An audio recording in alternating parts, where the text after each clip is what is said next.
Ladies and gentlemen, welcome to the 2026 edition of the Grass Clippings Open, presented by Gila River and Resorts. We are at Rolling Hills Golf Course at Grass Clippings right here in Tempe, Arizona. We're about 15 minutes to the east side of downtown Phoenix, Arizona. The lights will come on in just a moment. Doug Smith alongside Todd Dobson. Paige Spiranek is with us. Daltouche and Nate Hill are with us as well. And highlights from the round already. We'll bring you up to date. Abe Candelaria. This was a quick little putt here at the 17th. This pair of him and Trevor Lamson, they made 4 birdies on their way into the house to post 17 under par, excuse me. And then now we see Philip Reedy and Joseph Harrison. Here's a birdie putt to take the outright lead at 17 under par at the 18th hole. You see the smiles. Everybody having a blast right now. How could you not? It's the Grass Clippings Open. Take a quick look at this leaderboard. Reedy and Harrison, they're at the top, 12 under par today. Posted at 17 under. They did that about 30 or so minutes ago. We saw Trevor Lamson and Abe Candelaria. They posted as well, 16 under par. They had some chasers as well. But moments ago from the San Diego Munis, Connor Klein, well, this ball was struck. We saw it in the air. His partner Daniel's on looking, and then it just disappeared. A hole-in-one at the 6th hole for Connor Klein of the Munis. You see that slam dunk, and we are underway in round 2 of the Grass Clippings Open, and it is going to be a wonderful evening. We've got, well, just over an hour before the sun sets right here in Tempe, and then the lights will come on. The Grass League is the world's first high-stakes par 3 golf league, featuring 11 franchises from all over the country competing in par 3 scramble tournaments. Anyone 18 and older can play, men, women, pros, and AMs. At the Grass League, if you can make it, we'd love to have you. Franchises recruit and assemble their own rosters to compete for them in events. Each Grass League season kicks off with a qualifier and draft that allows anyone and everyone to compete in an 18-hole qualifier for the privilege of entering the GL draft and being selected onto a roster. The 2026 season features 3 major tournaments: the Grass Clippings Open, the Summer Grind, and the GL Championship, with tournaments awarding both prize money and points that contribute to a season-long points race. Additionally, a year-long match play series built for YouTube pits twosomes head-to-head in a thrilling single-elimination showdown. This is the Grass League. Head to grassleague.com to find out more, and head to our socials to stay up to date on all GL news. Well, founded 4 years ago, and officially 3, 2023 by 4 friends who just wanted to celebrate greenskeepers. The first Grass Clippings Open, April of 2024. Fast forward now, we're in April of 2026. You see the absolute party going on in the background right now. Formerly of Rolling Hills, we're here at Grass Clippings, and this is the Grass Clippings Open, presented by Gila River Resorts and Casinos. I'm joined in the booth, Paige Spiranek and Todd Dobson, and what a day we have had. We've done 2 hours over on YouTube. We're bringing it right over into Golf Channel. So glad to have you with us. Todd Dobson, tell me a little bit about what this season consists of. So there's 3 tentpole events. You know, there's 4 majors in the other world, but in this world there's 3. And it starts right here with the Grass Clippings Open. We go over to San Diego to Goat Hill Park September 6th, and then we come back, conclude the GL Championship. Oh man, the GL Championship always a blast. I love how spaced out things are. You've got time to retool your teams. You've got times to kind of figure out what you need to do to make sure you're putting the best teams together. Paige, here's the franchises of the league. We have a lot of great franchises, and especially franchise owners. We have good golf with the Dallas Horsemen.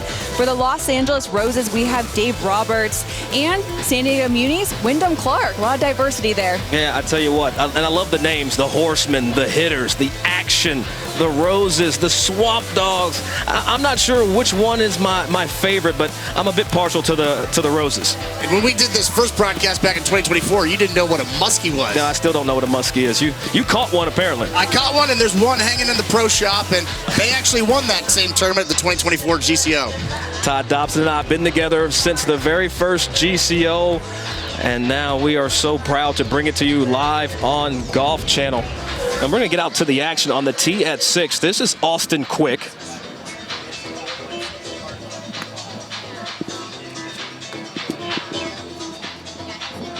Austin Quick likes to hit a nice little fade in there. And this set up perfect for his shot shape. Fantastic shot there for Quick. Well, nothing quick in that tempo right there, Todd. No, and that was the same hole that Connor Klein just made a hole-in-one on, so that's a gettable pin, obviously. Okay, well, here's how it stands right now. 17 under is in the house, 12 under today. A lot of golf coming right at you.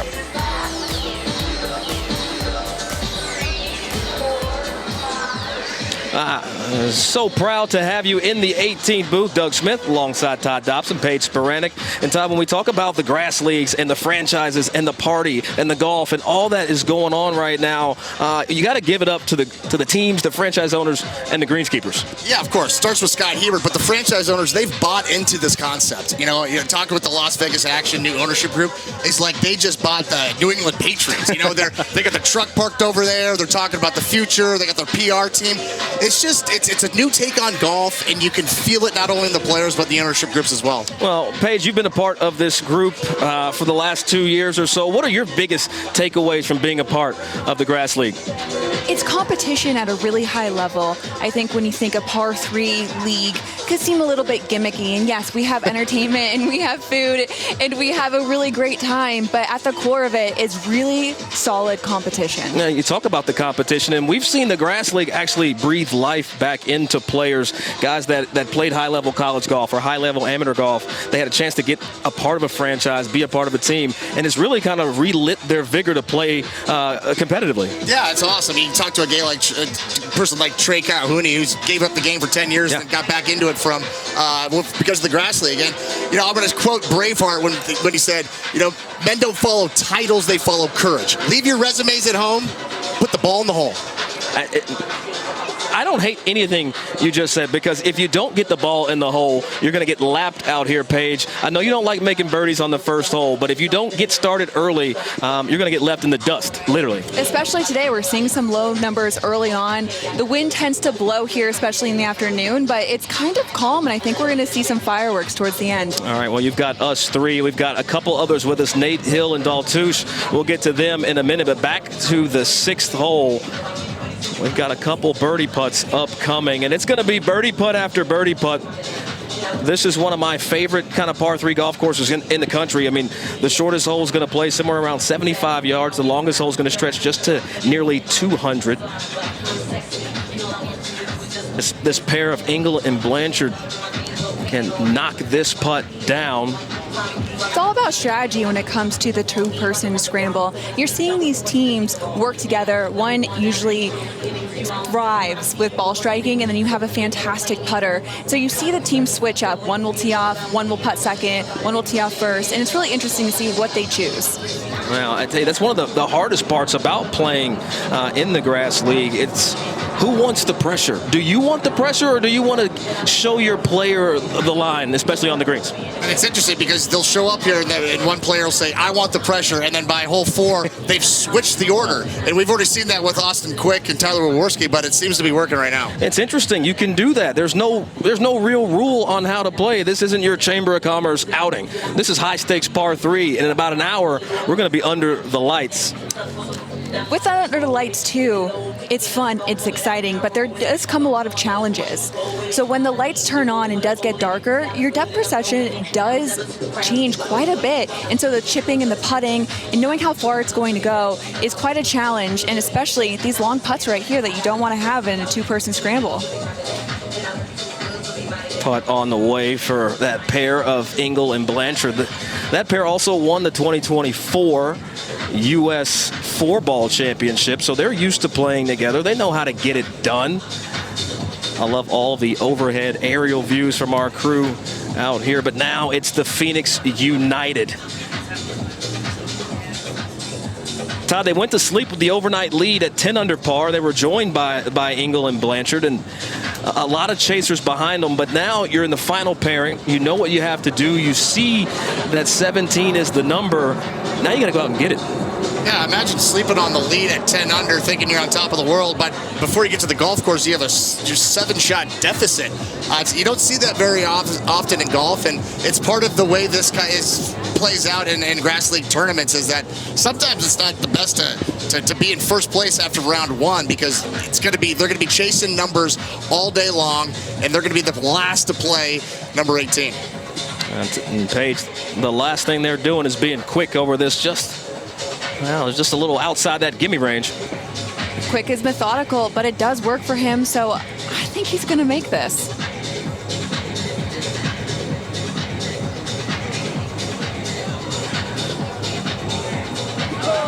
And able to brush that one in. That's going to help the score. Gets them to 15 under par.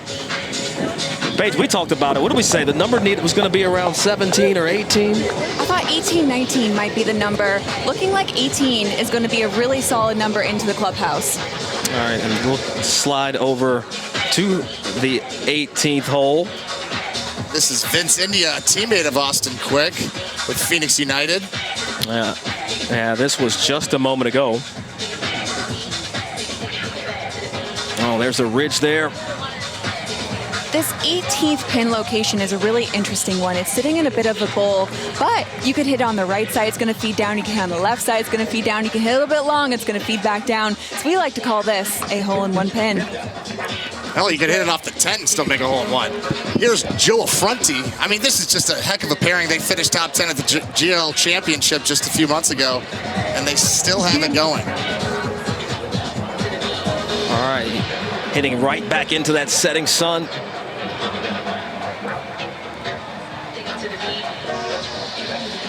All right, and while we have a moment, we'll throw it to our fourth member of our broadcast team, Mr. Daltouche. Take it away. 5, 4, 3, 2, I let one go.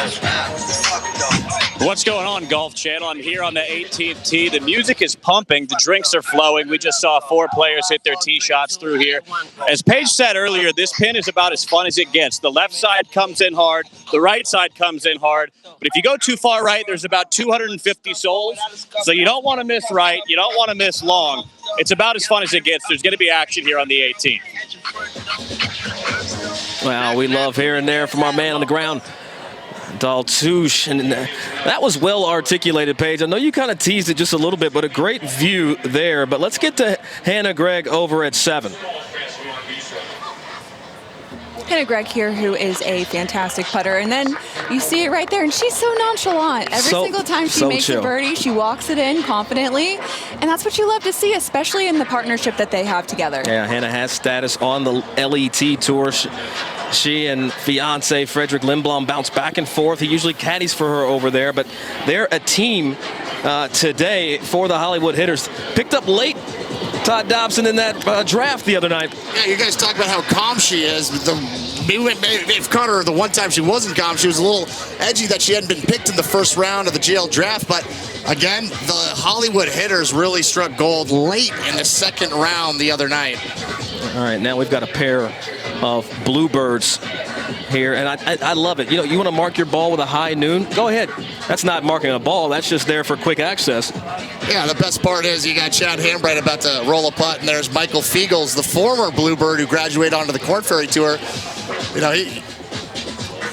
Make it a Zin can, make it a On can, make it a whatever type of drink, and you can plays out here at the grass Take your ball up, the players a birdie on the way.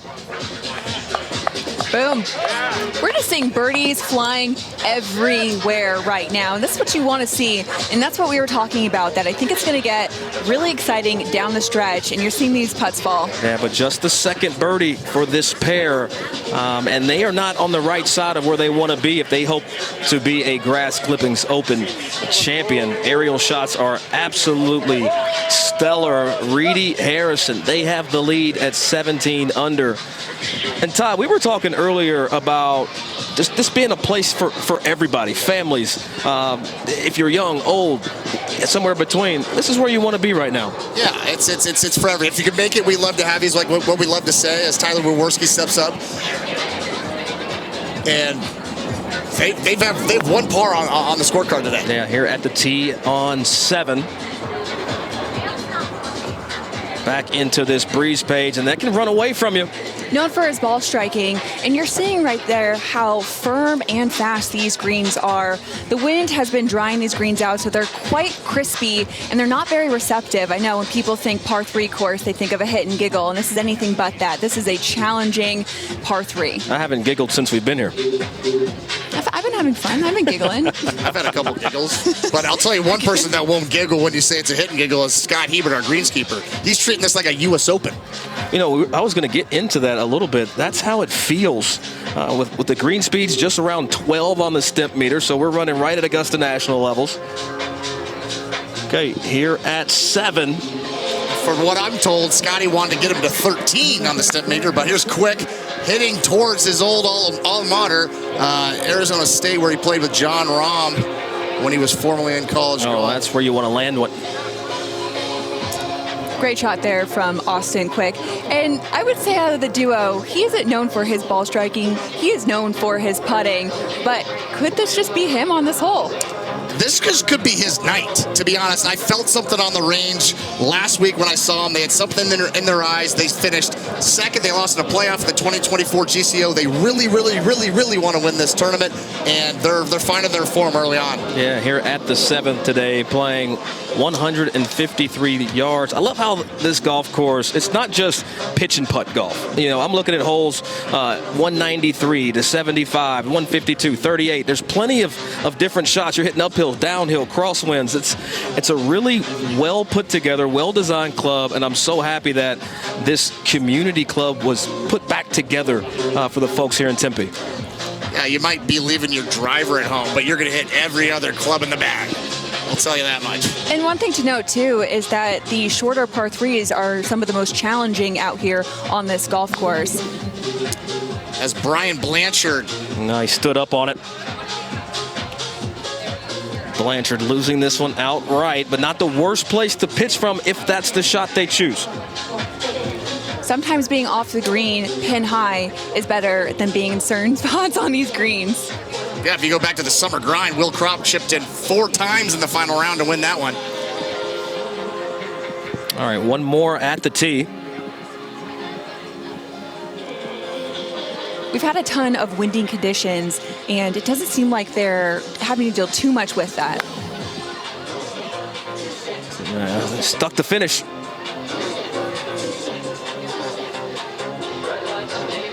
Well, it's going to be a popular spot there for this final group. Only 1 of 4 finds the surface. Paige, tell me a little bit about some of the challenges. You're playing with a partner. This is an individual sport, but you get into the grass leagues, and now you've got a partner. Absolutely. A lot of us didn't grow up playing team sports, and the only experience we have is playing team in. And Vince India to close up their round and post a 16 under par. Again, they're not going to win, but this is important for the season-long points race, folks. Yeah. And you can go ahead and put 2 on the card. Fronty and India, they will post 10 under today, 16. They are in the house. They are clear. So glad to have you with us. It's the 2026 edition of the Grass Clippings Open. We'll be back in a moment.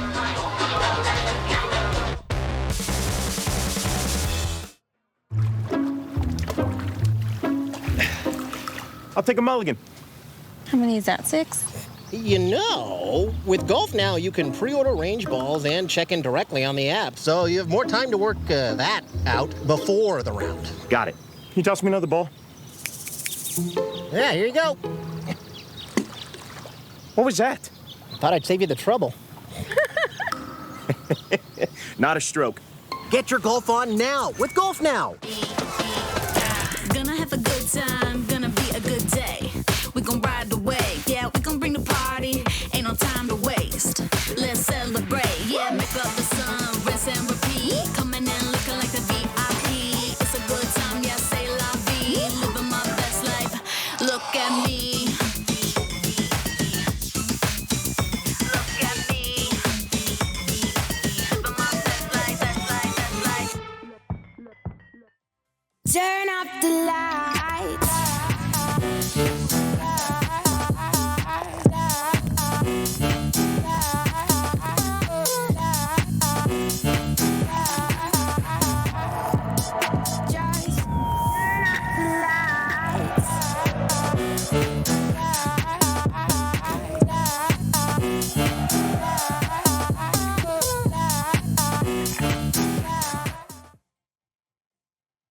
Too many accident victims settle for far less than they deserve.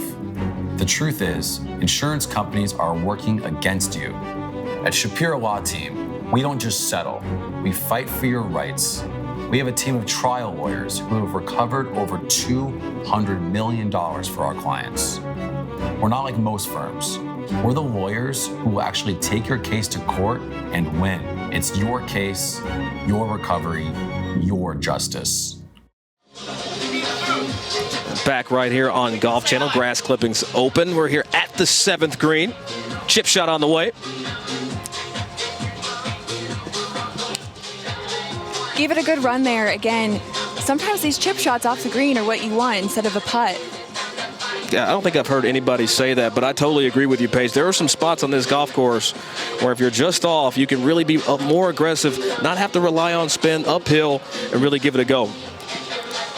I'll tell you one person who would like to be chipping is the short game chef, who's been known to play here quite often. So, you know, some are good putters, some are good chippers. Or there's a Brock McKenzie who finished earlier who used to chip, or still does, still chips one-handed. And short game chef is also known as Parker McLaughlin. Big shout out to him and all the work that he does for the Grass League. There's been a big movement in cross-handed chipping lately. I saw Ty Strafacci doing it yesterday on the putting green. And Ryan Ruffles as well. And this is on the way and looking perfect. Oh. Almost called it. Almost got it. Oh, that pair of Blanchard and Engel not able to convert right there. They both thought that one was going in. We did. Just the par. I'll tell you what, they're going to have to get moving here as we're starting to get into this day. Skip up to the 8th hole. Chad Hambright on the 8th hole. They've been close here a few times, and I know this is a big night for him and playing partner Alex Chiarella. Tell you what, that one had a lot of height on it, Paige. But let's go back to 7. Check in on what's going on there with the team that's Phoenix United. Sounds like a soccer club, doesn't it? The Phoenix United. I think that's what I thought when I first heard it. Excuse me, I get a little choked up about these two guys. I know you get emotional. It's okay. Yeah, but not too shabby. It's a really good look considering that only one player of the 4 hit the surface here. Yeah, and I would say these guys, again, had a chance in 2024, and they are out to a blistering start. And when you watch the Muskies miss that chip, and they're 2 back already to who they're playing with, who they started tied for the lead. And when they start seeing these pour in, the Muskies are going to start playing tighter and tighter. This is a race to the finish, just like an old horse race. What's interesting is they've already, early in this front 9, they've already changed their order of putting twice. Paige, is it just a feel, you think? I think it's a feel. Whoever can see the line better can take the putt, and I don't mind that one bit. And One thing I want to know is how tight of a community golf truly is. I grew up playing junior golf with Austin Quick. Now he's going to have to see if he can roll this one in to make his junior playing partner, Paige, happy. Birdie putt on the way.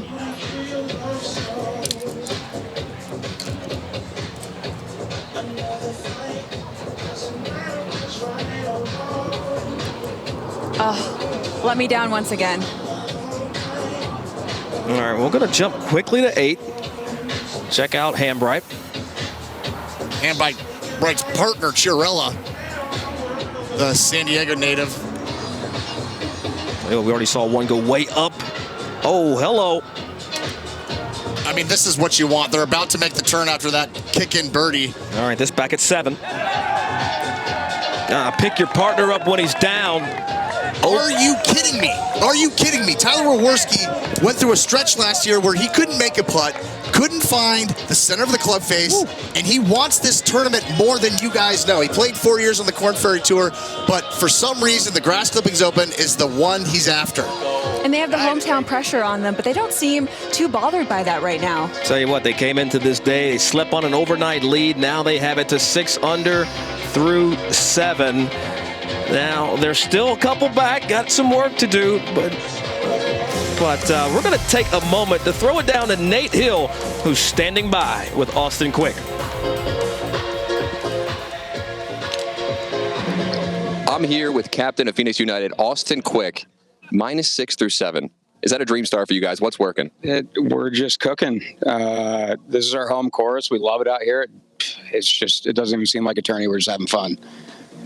I was wondering, you guys have switched the order a few times on putts and hits. What's the strategy with that? There is no strategy. Whoever's feeling it goes. Love that. Austin Quick, 6 through 7. Off to a great start. Let's go. Best of luck out there. Yeah. Back to you guys. Well, I guess you could say they are off to a quick start, 6 through 7. Paige, we were talking about it just a moment ago, and they confirmed it. It's about vibes and feels. All about vibes out here at the Grass League. You can hear the music pumping in the background. Yeah. Let's see if they can make a birdie. The vibes are high. Yeah, here we go. The Bluebirds now for the birdie. All right, first player knocks it down. That's always a relief to if you're putting second sometimes, it's nice when the player knocks it in first.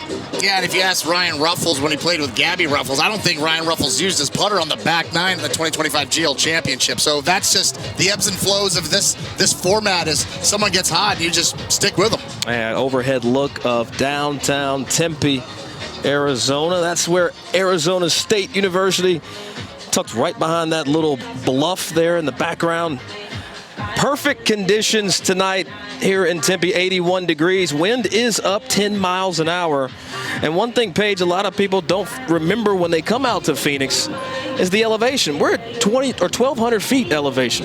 Ball flies, and also it's quite dry here, so you're not dealing with any humidity. One thing we have been seeing that the players do have to deal with are these really windy conditions. We've had a haboob out here before, and if people are familiar with what a haboob is, it's basically a windy cyclone. It's an Armageddon sandstorm. That's what it looks like. No one wants to deal with. And so normally a lot of the players are hitting flighted shots, but we're actually seeing in these calm conditions, the players able to loft it up a little bit and be able to stop it on these greens, and I think that's why we're seeing a little bit more birdies here. Yeah, and we were supposed to get the wind starting about right now, and it is still. I mean, I always blame it on Paige from last year that it was her who brought the wind into the broadcast booth and, changed the outcome of that. But this is Austin Quick. He's got about 120 yards, just a little bit of wind out of the right. Yeah, that low follow through, Paige.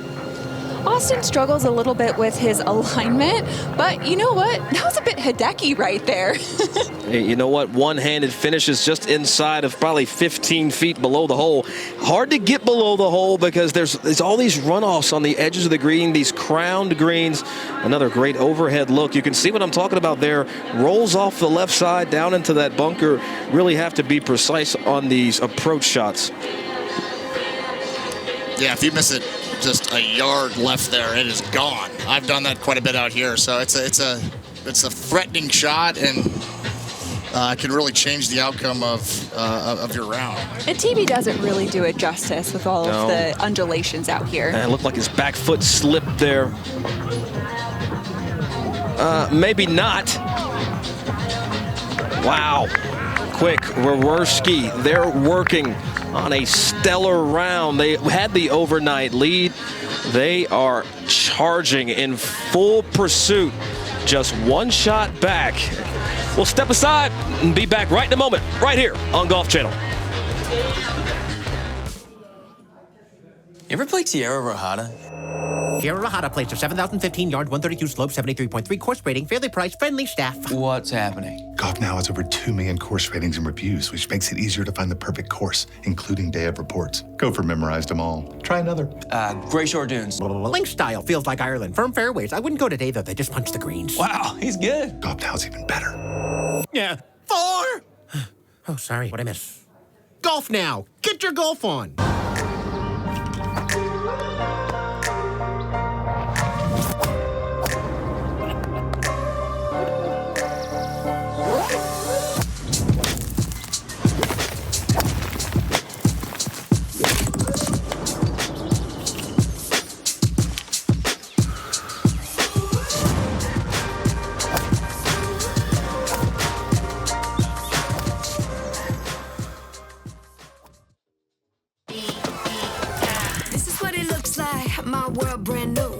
Just do what I do. That's what it looks like. Good life, just cruise. Better vibes, better views. Yeah, kick it on back like we on vacation. Get them on their feet like a standing ovation. Switch it up, let me see you get up and shake it. Shake it. Soak up the sun, rinse and repeat. Coming in looking like a VIP. It's a good time, yeah, say la vie. Living my best life.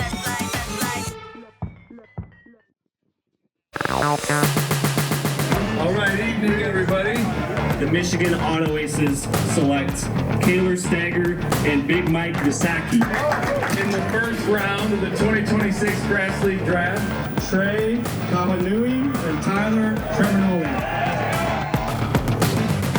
Welcome to the GL Draft. It's going to be a wild night. I can't wait to see what we're going to get into. Let's go. Matt Kendrick, Dallas Horseman. They've been talking a lot of online. A lot of Why don't you guys do something this week before you talk? We're not messing around. We know what we're doing in the first round if they're there. After that, it's really about who's going to fit with our team. Paige, I was so excited to become a part of the Grass League because it's new, it's disruptive. Golf is so great, but it needs fun. And I think as the Grass League grows over the years, it's just going to bring in all kinds of new people to the game. Were you expecting to be the #1 draft pick? We didn't expect them to pick us. We were grateful for any team to take us, but we did want to play for Las Vegas. There's no doubt. We're here with Michael, who is the president of the Grass League. So I've been in the sports media and entertainment space for over a decade now, really trying to bring that innovation to traditional sports and particularly the Grass League. We are so excited to see what you're going to do for the 2026 season and beyond. Everybody just keep tuning in because we're doing big things. This is the people's property and we're going to make it that way. And as you can see, this is what the Grass League is all about. Some serious golf, but also some serious fun. The Grass League Draft is open to all golfers. Head to grassleague.com to create a player profile and stay up to date on all things Grass League. All right, and back here, we're going to head down to the green at 8, and I love that statement, the people's property, Todd. Yeah, and we said it back in 2024 when we were on that broadcast. It's small town ball. You see all those cars filing into the driving range. You know, we got nowhere to park them. So why don't we just park at the driving range? If there's an energy here, there's an enthusiasm that's contagious, and it's just exciting. We're in year 3, started year 3. We have a long way to go, though. All right, the pair of Blanchard and Engel, they have just, Paige, nothing left here for this birdie, really. It's like a short little birdie putt for them, but this is where it gets a little bit tricky. The #1 putt misses. You feel the pressure when #2 steps up. Tour average from about this range is 50-50. Speaking of the first putt, their teammate is Drew Kittleson, who went off early today. He's the #1 player in all of par 3 golf. He's probably watching at the bar anxiously as this one goes for angle to keep them in it. They didn't even need the second putter. He was dialed in. See that setting sun there looking westbound. Great card right there. I wish they probably would have needed probably 1 or 2 more. They're 3 back. Anything can happen on the back 9 because we are roughly 30 minutes from a setting sun and the lights, well, 78 around the golf course. They're ready to come on. And the ominous weather seems to be starting to kick in. A little wind kicking up. Yeah, we feel it here in the booth, so I already know they're feeling it down on the bottom. Pages blowing everywhere. Not Paige sporadic. I'm talking about our research notes. Paige, nothing left here, though. Nothing left here. I think I spoke too soon about the wind. I'm so sorry. Yeah. Another jinx. I'm gonna start. I love a tap-in birdie. I'm gonna start calling you Chicago, Paige, because you just bring the win. All right, there's another one stacked up. They've made 1 par on the entire side of golf. Now tied for the lead, that pairing of Wawerski and Quick. And talking about Quick, you said that he works not too far away. Quick works at a scrapyard up the street, and then Tyler Wawerski works at the golf course. Here on property, he's got a guy who's in the bag room caddying for him. So there's a lot of local love here for the pair. We don't like to pick favorites, but I think they're the favorites out here for sure. Okay, now the pair of Haynes and Parziali. They were at the 18th hole. This group went off at 2:48 local time. Sits at 12 under par.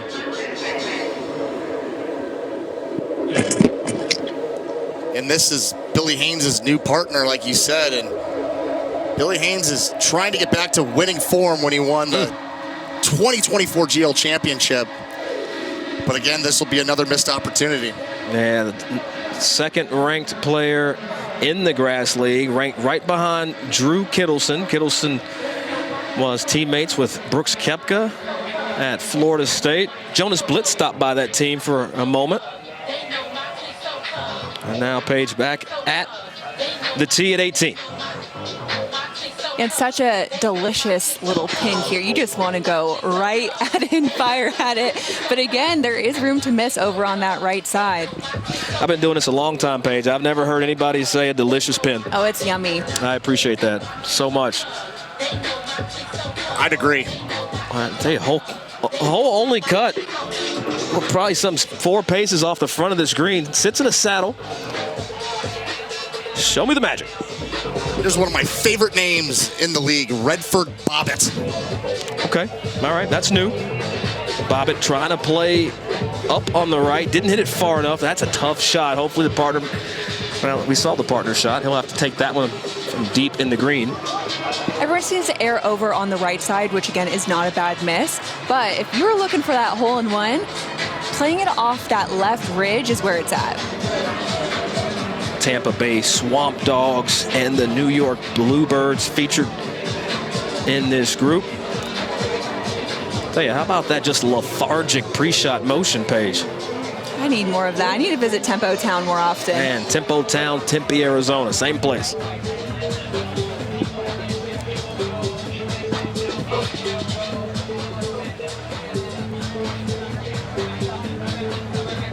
$153. That's what 18's playing. And it's Jared Hack, another great name on the Bluebirds. Again, that's what I was talking about. Up on that left side, he's making me look real good right now. Is he gonna do it? Oh! Wow, inches. Jared Hack has enjoyed his professional career going over to India. He's won 2 tournaments over there on the PGTI Tour. Yeah, and while we have this moment, let's take a look at our green mapping presented by Blue Tees. This is what we were talking about, these very intricate, complicated greens. And you can see arrows are flowing in all different directions. It's going right, it's going left. I don't know how to read that, so thank goodness we have Blue Tees here to help us out. And it's just fitting that Billy Haynes is walking up to the green because he's made one of the most famous putts in the Grass League, and that was in the 2024 GL Championship when he was at the back of the green and made a 50-footer to win it in the playoff. Yeah, I remember seeing that. That was probably one of the more viral golf moments in GL history. Just knocked down his back left where he was on this hole and made some 50-footer. There we go. Let's take a quick look at this leaderboard. 7 under through 8. Quick and Wawerski, they're working on getting to the top of this leaderboard. They're already there. They're tied, but they want the outright lead against Reedy and Harrison, Abe Caldera and Trevor Lampson. They had a lead early. Joe Hooks, Grimes there from the Auto Aces. Joe Hooks going to play in the the WM. He's going to play in the Rocket Classic coming up this season on the PGA Tour. A lot of names that people know on this list here, Todd. Yeah, and everyone loves to say there's a bunch of nobodies. Nobody. Bobby Massa was at the USAM, was a putt away from playing in the Masters. Tyler Strafacci won the 2020 USAM. Speaking of that, Joe Fronti played 4 years on the PGA Tour. Vince India, Mr. Iowa Player of the Year himself. I mean, there's just up and down. Ryan Ruffles, heard of him? Cameron Sisk, 3-time All-American over at ASU. This is a loaded, I say loaded field. Yeah, 26 players in this field have played on the PGA Tour. And then you think of players like Kittleson comes to mind, who played in the U.S. Open and the Masters. Had that second place finish to Danny Lee in the USAM back in his Florida State days. We've got a little backup here at the 9th green. Paige, how do you keep your mind busy when the course gets backed up? You know, I've seen so many sports psychologists to help me out of my mental blunders on the golf course. And one thing they always say is to look at specific things out on the golf course, take your mind away from the golf. Think of a bird, look at a tree, and it might sound silly, but it does actually work. Sometimes you want to remove yourself from the golf course, from the shot at hand, because when you get too internal with those shots, that's when you start thinking of all the things that can go wrong. And right now, all they want to be thinking about is birdies. Yeah, you see Frederick Lindblom there in the foreground, just kind of working the move, staying loose, split hand grip, kind of working on just staying loose in that upper body area. He and fiance Hannah Gregg, they drafted late there on Thursday night. That feels like it was so long ago, but it was just a couple days ago. You know, you come in to the league, you play in a qualifier, -6 was the number, 28 teams made it out of that qualifier. Over 200 teams, Todd, showed up to try to find a spot in this Grass Clippings Open. Talk a little bit about the process. The process, I mean, this is a full week of golf. When you have Wednesday and 200 teams, or 200 players, excuse me, and 100 teams show up, and tee time start at 7:52 and end at 5:42, and people are getting off the golf course at 10 p.m., it feels like a marathon. I thought the tournament was over after that, but we were just getting started. We came back the next day, folks got drafted, and then we're going to crown a champion tonight. 28 teams entered the draft. 22 teams were drafted. 6 teams sent home. Shout out to official Sonny and Bev boys. They were not picked up. They did make it out. Oh, no, Sonny. Fired right it wasn't there, fired, yeah. just a reality, man. We all love the Bev boys. We all love Sonny, but unfortunately weren't picked up. All right, and while we wait for the tee at 9 to clear, this was at 18. A moment ago, we saw how this broke on our blue tees mapping. And Paige, this breaks every way possible. Every which way. You guys keep talking about the good old days and this amazing putt, and I wish I was here to see it in person. Oh, and doinked it. That was the putt, That was the exact putt. Oh my God. You want to do it for me because I missed it live in person. Well, doinked it off the upright there. Take the stick out. Gosh. From one champion to another, that was Ryan Ruffles, the most recent champion, but we're back to number 19. Yeah, the waiting game continues. And, you know, Todd, one of the things that I really love about this course, this community that the team here has built, it's very open. It's, if you can make it, we'd love to have you. Where's that come from? Just from the perspective of, who are we to say who can play and can't play? What does anybody have to have that kind of type of control as Alex Chiarella gives it a run on 9. Yeah, great move from Chiarella. I don't know if he likes that one. It looked good, but can't seem to find it. But like, back to your point, you know, just put the ball in the hole. All walks of life. I don't care what you've done, what you're doing, what anything. Just go put the ball in the hole with integrity and a good attitude. You're welcome here. Yeah, and that's really in the ethos. You feel it as soon as you step out of the car here at Grass Clippings. You're warmly welcome. Shout out to all the staff here. Shout out to Troon Golf, the management company that takes care of this place. That's Hannah Gregg. Now again, Paige, we don't discriminate here. Everybody plays from the same tees. Men and women from the same tees, but you see it's a bit of a disadvantage here for Hannah. It looks like she has a wood in hand. Yeah, one thing I know about Hannah, she's a heck of a hybrid player. Just tugged that a touch, but on the surface. I'd take that all day long. Same here. It's one of the tougher holes on the course.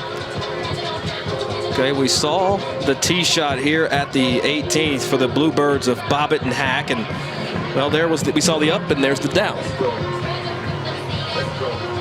Birdie on 18, so good, especially with the music pumping right now. It's hard to keep your nerves steady when you're hearing house music pumping through your body. I tell you what, they hear it and we feel it. Those subs are pumping in the back. And you see Freddie Lindblom, just 2 career starts on that PGA Tour Latino America, but still plays some good golf. Shot 2 under on Monday at his U.S. Open qualifier. Didn't get out of a 7-for-1 playoff. Did that down in Tucson at Oral Valley Country Club. This is right. Nope, left. It's like the green's out here, a little right, a little left. You never know. Yeah, you can't tell. I don't know where he was pointing. Must have been the wind direction. But a lot of wind, a lot of dust. We're out here in the desert. Tempe, Arizona, Grass Clippings Open. Stay with us. Be right back.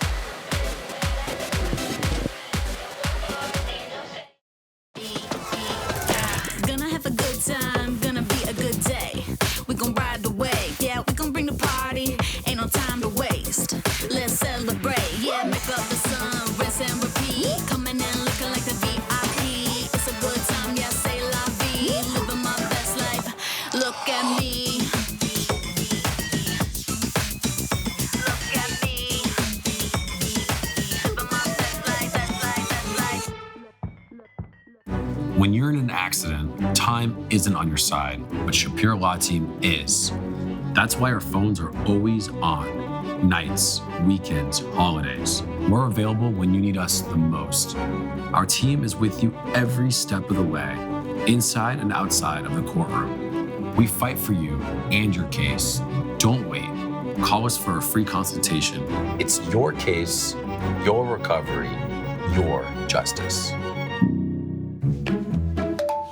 Is that my phone? Did you know every time you use your GolfNow account to book tee times, you earn Golf Pass points? Yeah. And you can redeem those points towards a Golf Pass Plus membership? Of course I knew that. And as a Golf Pass Plus member, you can use those points towards free tee times like frequent flyer miles? Glute Day. Can I have my phone back, please? A whole day for glutes, huh? Did you change my wallpaper again? Yeah, that's my cat, Bogey. Save more on GolfNow tee times with Golf Pass. And back at the Grass Clippings and the Grass Clippings Open. Setting sun over Tempe. Wind has been interesting today. When we went to break, it was humming. Coming back from break, there's no wind to mention right now. Second round, that's where we are. We got here with an overnight lead of 10 under par. Right now, lead at 17. See Hannah Gregg there taking a look at this putt. We've mentioned it. She plays on the LET, bounces back and forth from here in Phoenix to wherever she's got to go. Talked to her earlier today. She said, we're going to try to have some fun, but it's a tournament. Yeah, and I got to say, I don't have any experience playing with my wife, Mrs. Dobson, so I can't imagine being on national television with your fiance and trying to read greens, make putts, and putting pressure on one another. I asked them about their team chemistry because it can get a little bit dicey out there. And they said, we're just so comfortable with each other. We know our strengths and our weaknesses, and we work so well together on and off the golf course, but especially on the golf course. Yeah, the two co-founded and co-own the training aid company, Short Game Gains. So when they're not playing, they're entrepreneurs and still work together. It's encouraging. They do literally everything together. If she's playing, he's filming her. If he's playing, she's filming him. And if they're not playing golf, they're stuffing packages of Short Game Gains training aids and getting them out to people. I mean, that's what you want in a relationship, right? A true partner. Long putt here for Hannah.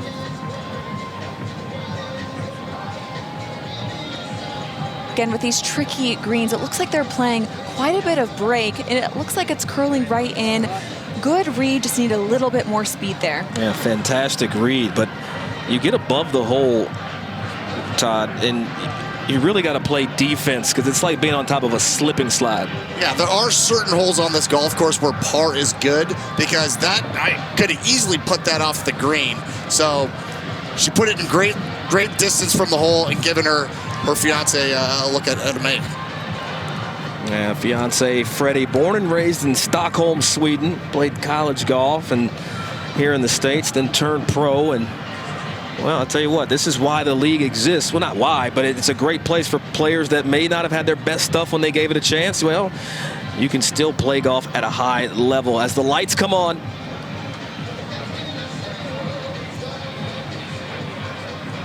Just dripping it down the hill. That wide left.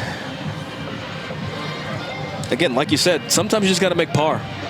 Make par, but I think you alluded to it. It's any given Sunday. You know, everyone comes in with these resumes. I played there, here, there. You know, Blanchard and Angle didn't play college golf, and they're in the final group. So it really comes down to, can you put the ball in the hole on the biggest stage?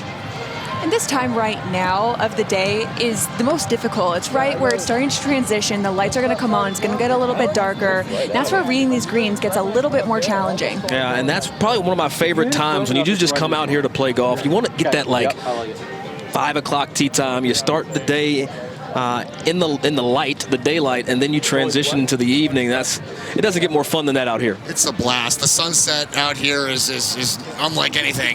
But to Paige's point, it can be difficult to put the ball in the hole when you have so many different factors at play.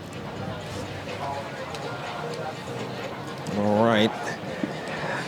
New York Bluebirds with the opportunity to get to 12.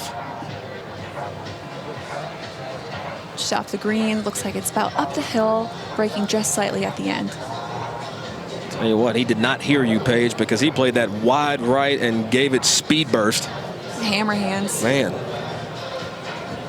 But he got it there, and that's exactly what you want to do in a scramble. You know, when you talk strategy and you're playing this two-man team, as a player who played in the qualifier last year, you don't want your partner to give you a horrible read. Like right now, you didn't get a very good read of what this putt does by the hole. Exactly, and Hambright told me yesterday that he's the better putter and typically goes second. So there's new dynamics at play, and when you see a putt like that, you can't imagine what Chiarella's thinking here. Yeah, he's thinking like the back of the hole with the horseshoe and falls. Touch all of the cup. Wow, let's go around the merry-go-round and fall in the bottom. Great two. That's 3 in a row. 4 under as they turn to the back.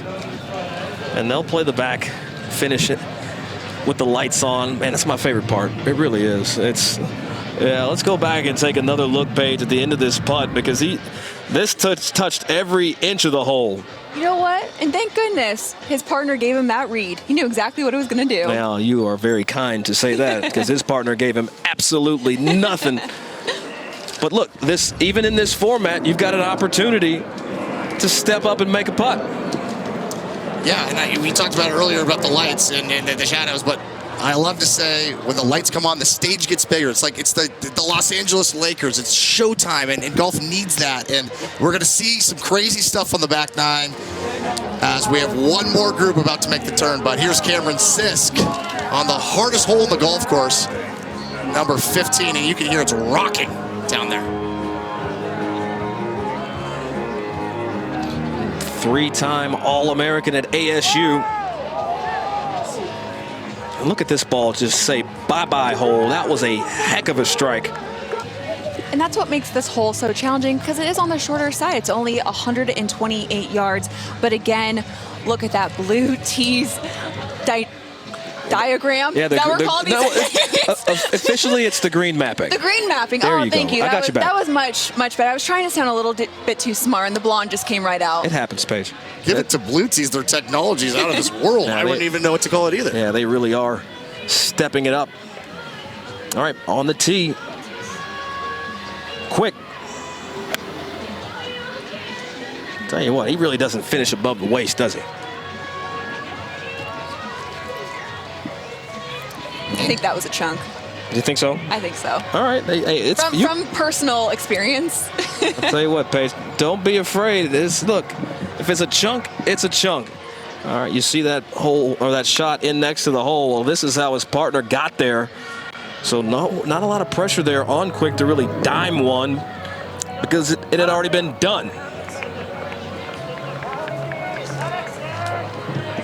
I mean, this is historic what Tyler Waworski's doing. From what his performance was like last year, it's awesome to see, and I know it's going to be a big party if they're able to pull it out tonight. As Brian Blanchard comes up for the Muskies, they are desperately trying to keep pace. Yeah, the pair of United. Yeah, you see that whole placard there, the 9th tee. Well, the wind is it's back. I can promise you that. 9th playing 168, second longest hole on the golf course.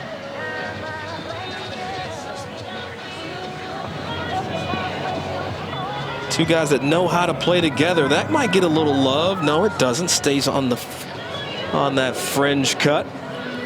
Just one more ball here to play at the 9th. In this format where it's all about birdies, you can usually feed off of the people that you are playing with. And it seems like that's exactly what they're doing with Phoenix United. But it can also be a little frustrating when they keep sticking it inside 5 feet on almost every single hole. Makes you feel like you're chasing every single time. Yeah, you might have 66 teams playing, but it feels like a 1v1 match right now. It really does, but don't forget, we're talking, individual team golf right now. There's still the overall points race. So this is the first event of the GL League, and the Phoenix United right now has the lead over the Las Vegas Action. Well, they seem about that action, because for their first event, new franchise, they're holding their own. Yeah, and it's great to see. We knew that they were going to come into this season with a lot of energy. A lot of question marks with their roster, and I think those question marks are being answered in the first tournament. Tell you what, you don't see full black bibs very often, but the caddies for Phoenix United I don't mind it. I don't hate it. Now that's part of their brand, the swagger, the protect the home course. This is considered, we're in Tempe, but right on the property line that pushes you over into Phoenix. The Phoenix Zoo is right there over kind of by that camera angle, but again, they're trying to protect the home turf. Yeah, quick look at the 10th hole. We're looking from the green back to the tee. This is the usual number one, the first hole when you come out to Grass Clippings to play. This would be the first hole you'd play, but you see the sound stage in the back. You see South Mountain in the back looking directly south. Airport out to the right, downtown Tempe out to the left. I played Grass Clippings in a good event, and this was our first hole. And at the first glance, it looks like an easy green to hit, but when the pressure is on, these short little shots become a lot harder. Yeah, the hole tilts from right to left. It plays level from the tee box, but if you get to the front left corner of the screen, you can find yourself down in the desert in the backside of the driving range real quick. How many golf tournaments is there? The 10th tee backs up to the VIP backstage pass to a massive concert that's going to take place later. Paige, I don't know if you know, I'm old now, it feels like, but no. Mike Period, who's playing later tonight, seems like he's got a massive following. Massive following. What's really cool is that people are coming out for the golf, but also for the music and seeing golf for the very first time. Well, it's absolutely magical how they've mixed the two together. So you actually pull in a group, a fan base that's not even used to seeing or being around the game. And I love how we've leveraged the love of music and culture to bring everybody together. Speaking of culture, if you get down on the 18th green, you got a tattoo artist, you got a barber, you got a guy making cowboy hats, and someone playing a festival game. It's like, if you can make it, we'd love to have you. Yeah, I'm glad we're here, and we're so glad to have you right here for the Grass Clippings Open right here on Golf Channel.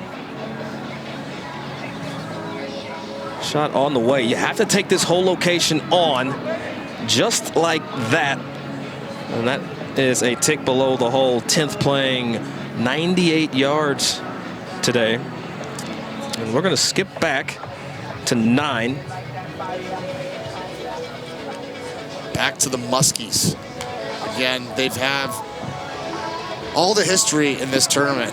You said it started in 2024, but there's a lot of tradition with the Grass Clippings Open. And the Muskies were able to take hold of the first inaugural one here at Grass Clippings Open when we had a playoff between 4 teams, 1 from Phoenix United and 3 Muskies. And I ran into Mangini earlier today. How about that? The famous Mangini, where he looks up to the crowd before his ball goes in. He thought he walked it off and won the tournament, but he had to go back to 18, ends up losing to teammate Drew Kittleson. Yeah, what I remember most about that inaugural Grass Clippings Open was the fact that you said, if the Muskies win, I'm going to get the logo tatted, and you actually made good on that. Let's go back to 10, catch up with Hannah Gregg. She's got enough cameras on her.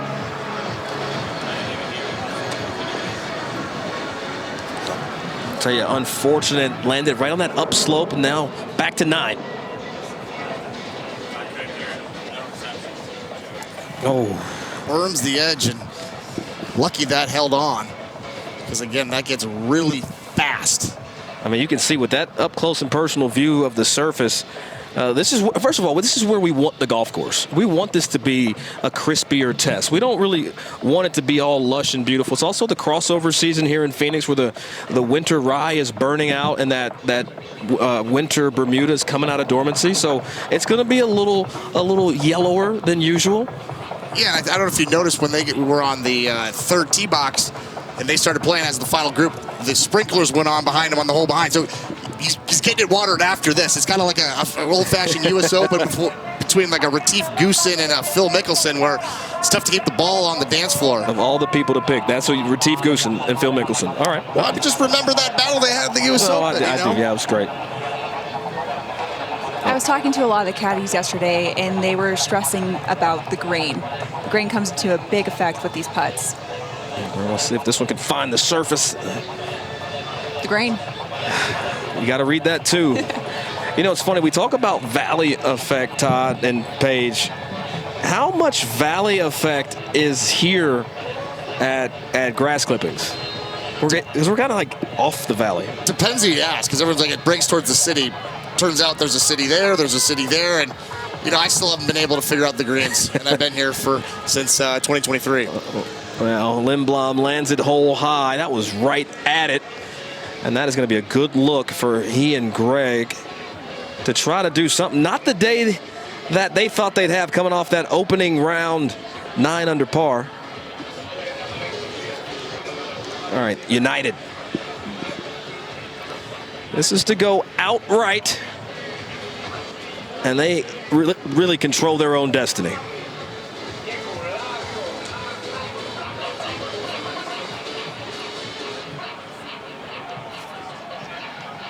Oh, back of the hole pace. 18, first team to do it. They had the overnight lead, and now they have the lead currently. Look at that scorecard. Did they come to play? I mean, making the turn with this type of momentum is unbelievable. I talked to Will Kropp the other night, and he said all they try to do when they go out is do a perfect lap. And what he meant by that is 18 birdies. They're 1 birdie short of being in contention for a perfect lap. But if you bring a hole in one end, I'd argue it's a perfect lap. All right, well, back for more from Grass Clippings right after this.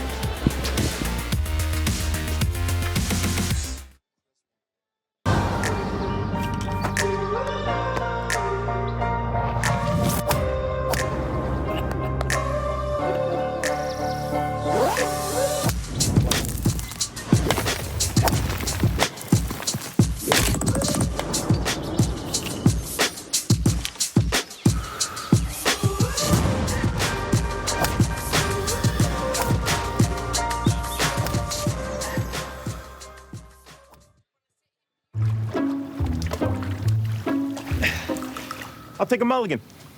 How many is that, 6? You know, with Golf Now, you can pre-order range balls and check in directly on the app, so you have more time to work that out before the round. Got it. Can you toss me another ball? Yeah, here you go. What was that? Thought I'd save you the trouble. Not a stroke. Get your golf on now with Golf Now.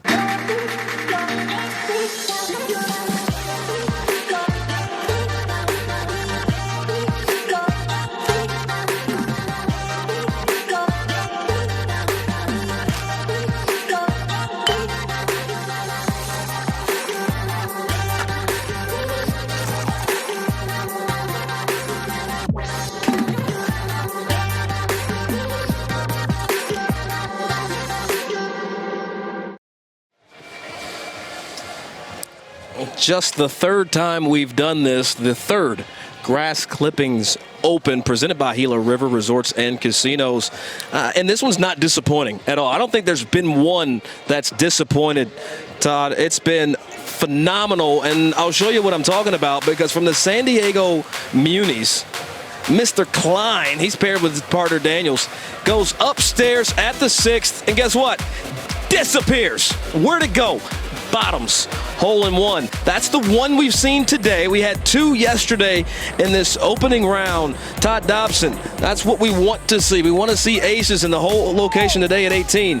I'm not going to early call it, but we might see some more scare the hole. It might happen on 18. It might happen on 12. There's a lot of gettable pins on the back 9 as Hambright burns the low edge on 10 green. But yeah, talking to Scott Hebert this morning, there's a lot of gettable pins in position for some hole-in-ones. All right, well, Hannah Gregg and Frederick Lindblom have missed their birdie putts, but we'll take this opportunity. We brought him in from being out in the field. Daltouche is now in the booth. Daltouche, what's happening? Hey, what's going on, guys? What a sweet treat it is to be in the booth. I did one little thing, and now I'm here. I'm moving up pretty fast. Yeah, you know what? I'm actually very impressed with how you've handled this day, but we've got Hambert and Chiarella putting for birdie at the 10th. Giving this putt a lot of respect. Now, Daltouche, Paige stepped aside. She's got some things to do, but now you're in here. We're going to rely on you to call all the golf shots. You're going to talk about the breaks, the ups and downs, the hurdles. We're going to talk maybe a little bit about some streaming, but you have been out here for the last couple of days. You were around this entire week. What are your takeaways initially from this week? I sure have been out here. As a seasoned veteran of this course, I've played it twice. I know this course like the back of my hand, and one thing's for sure, it's not easy. Just because it's a par 3 course, we've harped on it before. I'll say it again. This course can bite you. It's hard, it's fast, it's firm. And for a guy like me who's dealing with some grip issues right now, I struggled very immensely last time I played. Grip issues. You know what? I've been around a lot of players in golf, tour players, high-level amateurs. I've never heard anybody talk about a grip issue. Can you explain? The way you grip the golf club. No, I get that. I mean, does it feel horrible? Well, it was weak. I was flaring things out to the left. It was horrible. I couldn't hit a green. I think I hit 2 out of 18 last time I was out here, and those numbers just aren't going to get it done.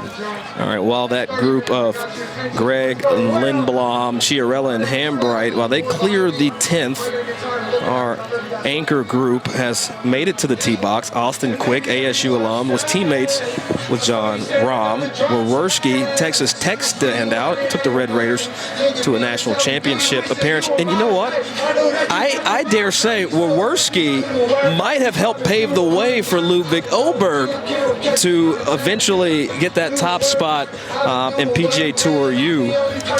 Just saying, I'm laying the track. Doug Smith alongside of Todd Dobson. Paige Sporanic is with us.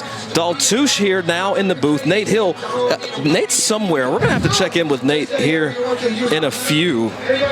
But I will say, might have paved the way for Ludwig Oberg to get to Lubbock and be a Red Raider. Yeah, the interesting part with Tyler is he was courted to go to Oklahoma State, but the coach told him he couldn't guarantee he was going to start. Oh, watch where this goes. Just nukes one over the... Watch where this ends up. That's the 11th tee in the background. Oh, it didn't go. That's fine. Oh, still going.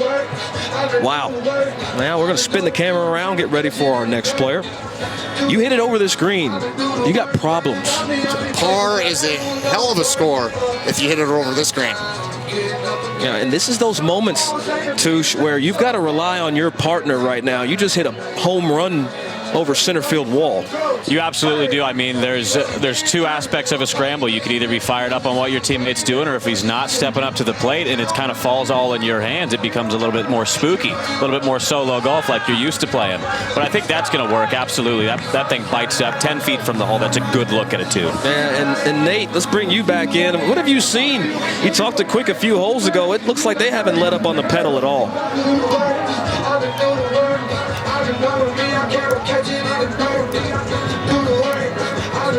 All right, we'll check back with Nate in just a moment.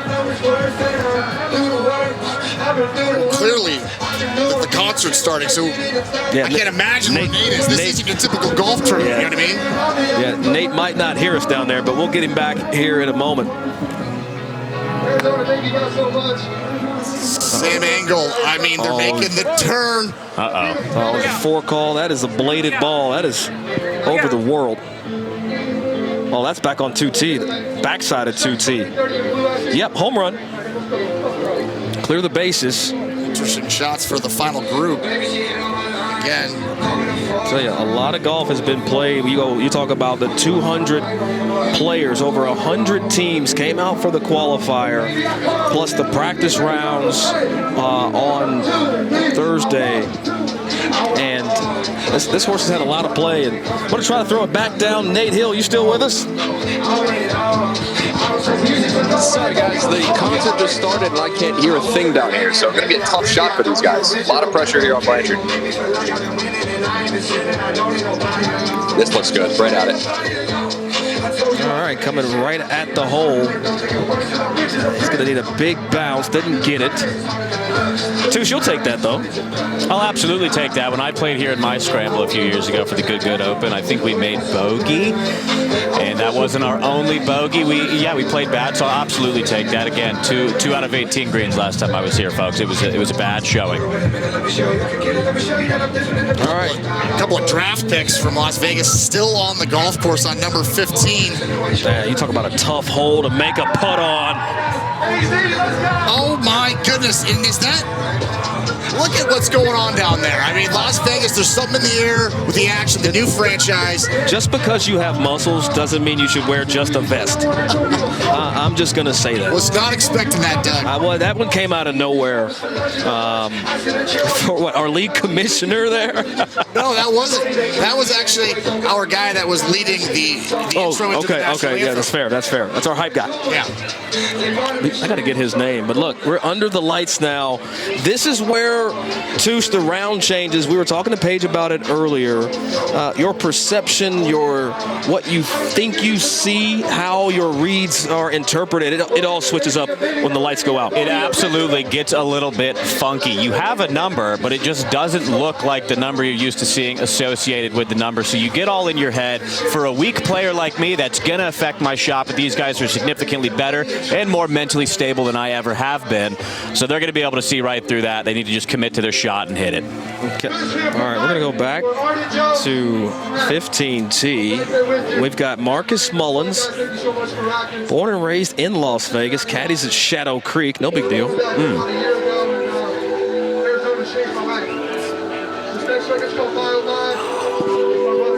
Oh my goodness, and that is an absolute dart there. 1 foot away, tap in, birdie. Love to see it. So you take a quick look of our green mapping presented by Blue Tees, powered by Blue Tees. This just gives you an aerial of what we're seeing. We saw that whole location there tucked right on the bottom side of that ridge, kind of in the middle of the green. But Touche, you've played this course. You know that just because you know where the ridges are, it doesn't mean a lot.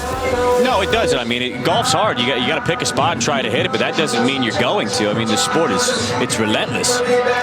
Just because it's the hardest hole in the golf course, these guys are still just going to go right at the pin, and I mean, it's ridiculous.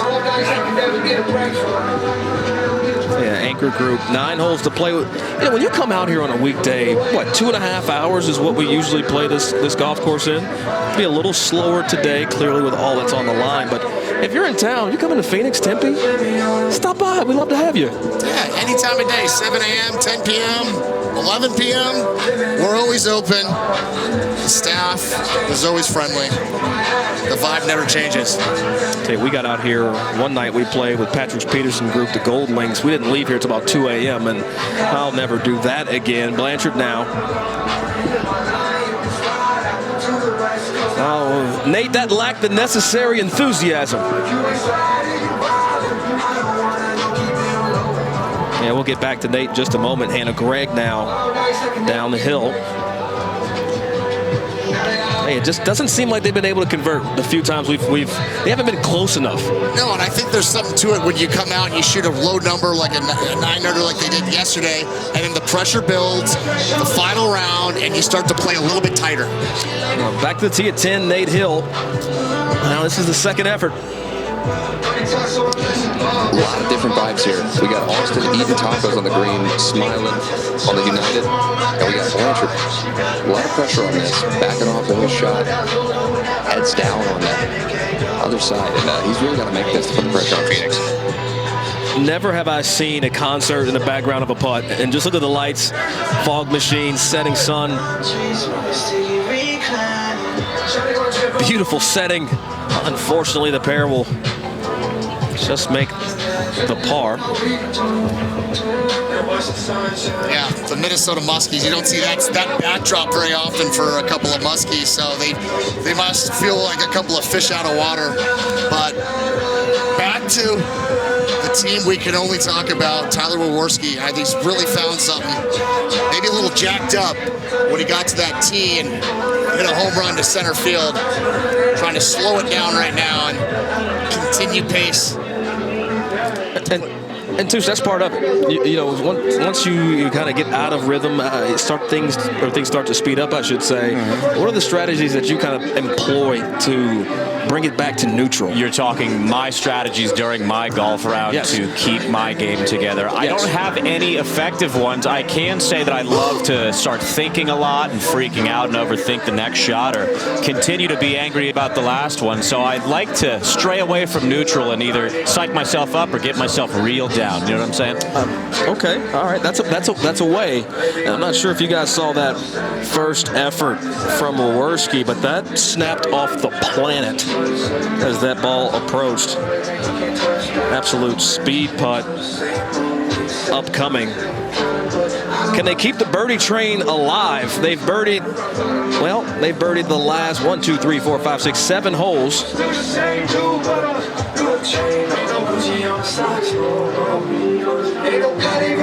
They haven't made a par since the second hole, and this is 10. Absolute heat check here.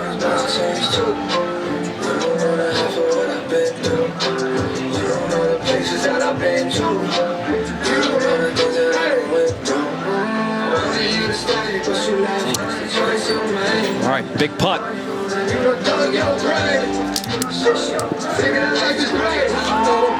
Oh, they keep the train alive.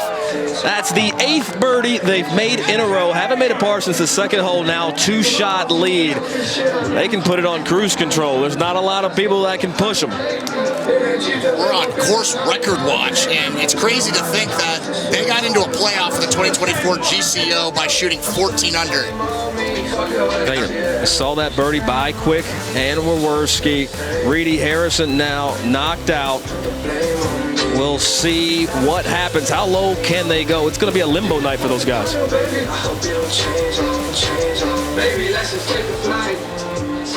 Yeah, Doug Smith alongside Todd Dobson. Daltouche has now joined us. Todd, you had a thought going. I definitely want to pick you back up with what we were just talking about. Yeah, I was just saying they played themselves into a playoff by shooting 14 under in 2024, and they're walking to the 11th tee box, and they're 19 under par. So put that into perspective. That's how well they're playing. It's how confident they are. It's going to be exciting to watch. New scoring record on the line here if they can still make some more birdies. But Touche, we talked about your golf game. How would you assess where you are in your golf career? You know, I think I can simply put it by I can play good golf, I can play bad golf, but it's not up to me when I go out there. You know, it's not in my control. It's up to something else or someone else. But It's either going to be good or bad. It's not too bad. It's not too good. I don't know what I am, to be honest. Not too good, not too bad. Kind of the attitude you have to take when you come into the grass league, because you're going to hit some good shots and you're going to need to be bailed out. No sorries here. You just pick your teammate up when they're down. Yeah, and I think Scott Hebert said it the best this morning when I asked him what's going to take to win the Grass Clippings Open. He said, you just got to know the course, hit the ball in the right spot, and then it's up to the golf gods. You know, it's really something special is going to happen, and coming from him, it seems like something special is happening down there right now. Yeah. Talking about a golf course that was built for the greenskeepers, just, you don't get this a lot. I know that we pay ode to the greenskeepers, Touche, but this is a full circle kind of golf experience. It's like, this is where you want to bring the homies. It's an absolute vibe here. I've been loving it. There's a stark contrast here with this event where this hopping area is real exciting, real loud, but then you go a little bit farther out. It only takes 5 minutes to walk all across the property, which is awesome. But you go 5 minutes out, it's a little bit more quiet, a little bit more intense. But it's not too intense. People are still rooting for other players to make putts and stuff like that. It's a new balance. It's fun. It's exciting, and we love it. Yeah, I love this place too. You know, my son, we come out here every so often. We live about 15 minutes from here. We're going to go back out to the tee at 11 and see if they can just stay on this heater that they've been on. It hasn't been great golf. It's been good golf by a player and then good golf by another player. They've really taken the pressure off of each other. But it's like, hey, I got you. And that's the beautiful part of the format. Yeah, absolutely. The celebrations, as you said, Quick doesn't love this one, but watch Tyler step up and pick his brother up. Man, I tell you, this is a sneaky hole. Entire green, Touche. It tilts right to left. Do you think the players actually need to play that, or can they just take dead aim at this green or hole location? I think they could take dead aim. I mean, they're probably hitting what I would assume is a pitching wedge, because I hit an 8. So just running those numbers quite quickly, I think they're going to be able to have it 2 hops, stop. They go right at it. That's kind of the mindset you have to have out here. You have to go right at it, and you got to drain putts. You got to go low. And you don't see this very often. Typically, there's fans creating the Coliseum, and no, it's cars. That's how many people are out here. You know, I've never seen cars there for any of the events done, just to show you the growth of what these guys have done here. And we talked about it just now, Touche. You hit a bad shot, partner steps up, delivers. Ham and egg. Ham and egg, that's what it's all about. Scrambles are fun. As a very average golfer myself, I love a scramble. It's very fun, but these guys are good. It enables them to be even better. All right, the 2024 U.S. 4-ball champions on the tee. Yeah, and like I said earlier, just a couple of software engineers, final group. They're going to have to pick up the pace right now if they want to stick with the United pair. It's out wide right. But look, the good news about bad shots here is you get 2 looks at it. If you have to take that one. Yeah. And by default, you have someone rooting for you. And Del Touche, I would like to say, like, maybe Doug and you or you and me could go out and beat these guys. You know what I mean? Just one shot, it's got to be good. One putt's got to go in. We could certainly try to beat them. I'm not sure if we could, but I love the energy, and that's half the battle. You got to think you can before you do. I mean, someone like myself who is somewhat of a scratch golfer, having a guy like you with your vibe might make me a +5, to be honest. Right, it is all about the vibe out there. You have to be in good spirits, which I certainly am about 60% of the time on the golf course, but if you hit a bad shot, you got your partner right there to pick you up and vice versa. And you were, as we see, Blanchard fire one over the left side of the green. All right, while we have a moment, we've got to bring everybody in here. We got to share the ball. We kicked her out of the booth, but now we're going to go down to Paige Spiranek with a special guest.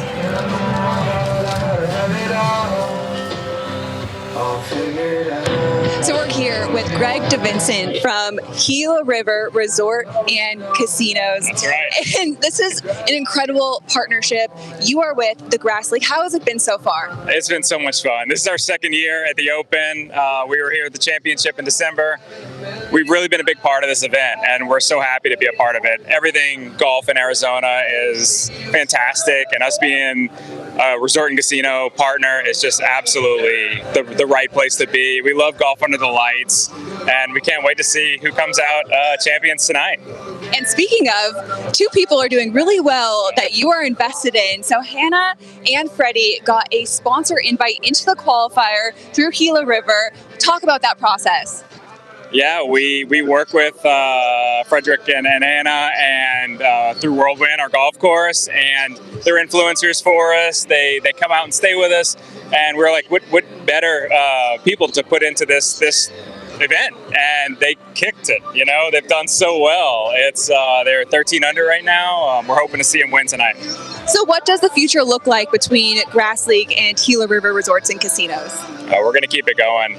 We can't wait to throw the owner party again at our property, Wild Horse Pass, in December, and we just want to keep it going. We think it's a great partnership to just keep doing great things together, with you guys amplifying our name and us bringing great events and experiences to our casino properties.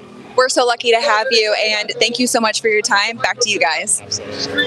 Yeah, we appreciate all that they do at Gila River Resorts and Casinos. I've lost a lot of money there. I've spent a lot of money there. I won a lot of money there. So, hey, if you're in the Phoenix area, maybe think about staying down at Wild Horse Pass. They've got multiple properties you can stay at, but we are at the 11th green, and you can see people still out. There's a concert going down right over our shoulders. I'm looking at about 2,000 people. We got a few hundred around this green, and Touche, we saw some good shots here, but we also saw, well, not such a great one. That's going to happen. That's going to happen, man. It's a tough game. You got to save par. You cannot have a bogey in this arms race of birdies. A bogey's going to absolutely decimate the scorecard, so you cannot have it. You have to get up and down. Tish, you've been down on the course. We've been stuck up here in the booth. What's the tension? What's the optimism between the players? Is there any takeaways from that? It's been an incredible vibe between the players. They love each other. They're rooting for each other. So it's been good. And one thing you notice is, everyone comes to this. It's a par 3 tournament, so the club selection's a little weird. And what our official partner is My Golf Spy, and we like to call it the Spy Intel. And they have provided some crazy intel to us. They put out something on Twitter yesterday that Titleist is one of the most is the preferred golf ball, obviously, like everything. But they've broken it down in a way that really puts some insight into what players are playing. And I got to tell you, I'm going to pull them aside after this and say, Bennett and team, what clubs should I be playing? Because I need to get better at golf. Yeah, so My Golf Spy really has been just phenomenal in the space, though. Todd, they do kind of independent testing. They do ball testing, they do club testing, they test all shoes, gadgets, whatever's in the golf game that you're trying to be sold. They break it down and put it in terms like, hey, some of this stuff is just marketing and some of this stuff is dope that you should really look into. So big shouts out Bennett Green, Adam, all the team over at My Golf Spy. Tony Covey's a good friend of mine. Appreciate all you guys do for the game. And I think one of the reasons they were so interested in this is the majority of the players, if not all the players, are not sponsored to play certain clubs. So it's true selection, and they get a really good data set. I think the only guy getting paid to play any irons is probably Bev Boy. And he is not here, unfortunately. Sorry, Nick, we love you, but we'll appreciate a freestyle, though, if you want to do that. All right, Engel Blanchard pair, we saw the missed moments ago. It's a wide miss, Touche. They got some work to do here. They'll be all right. They'll be all right. I would have some work to do. I'd be staring down a 4. This is certainly a chance at a 2, most likely a 3, but all you need to chance. Cross-country effort. Putting from Paradise Valley. Yeah, and you get the sense, Todd, that the air is out of their sails just a touch. Yeah, it really feels that way, but I'll tell you one thing. Things happen quickly around here on this property. You can go on a run. You're going to get 4 birdies, 5 birdies like we saw last year with Kurt Watkins, Jake Byram. And again, a lot of these holes on the back 9 are in gettable locations. A hole-in-one could be the spark plug to get them back in the mix. All right, well, we'll get it back down to our man on the ground. Nate just stalking birdies this pair. Yeah, to add on that last point, a hole-in-one, hoping for that is a tough look for the Muskies here. And the wind is a little bit out of their sails. Earlier, they were firing, just birdie, birdie, birdie, birdie. And I think after the missed trips on 6 it was, it's really just been par since. This other group, Waworski, I have seen him hit nothing outside of 10 feet. It's been absolutely ridiculous. And they're making everything. Let's see if this one. Oh, wow. Man, that one, not sure if it hit something or just made a left turn there, Nate. Well, Quick now knows the read. We'll see if he can knock it down. My money's on yes. Nate's money's on yes. I love it. Quick has been a good putter all day. And these guys, like I said earlier, they are just vibing. Every hole, they're smiling. He's eating tacos on the green. They're kind of just like guys playing out on a Sunday. And the other group, not so much. This is their home course. So it's not going to get more Sunday, to your point, Nate, than two dudes playing at home. Birdie on the way.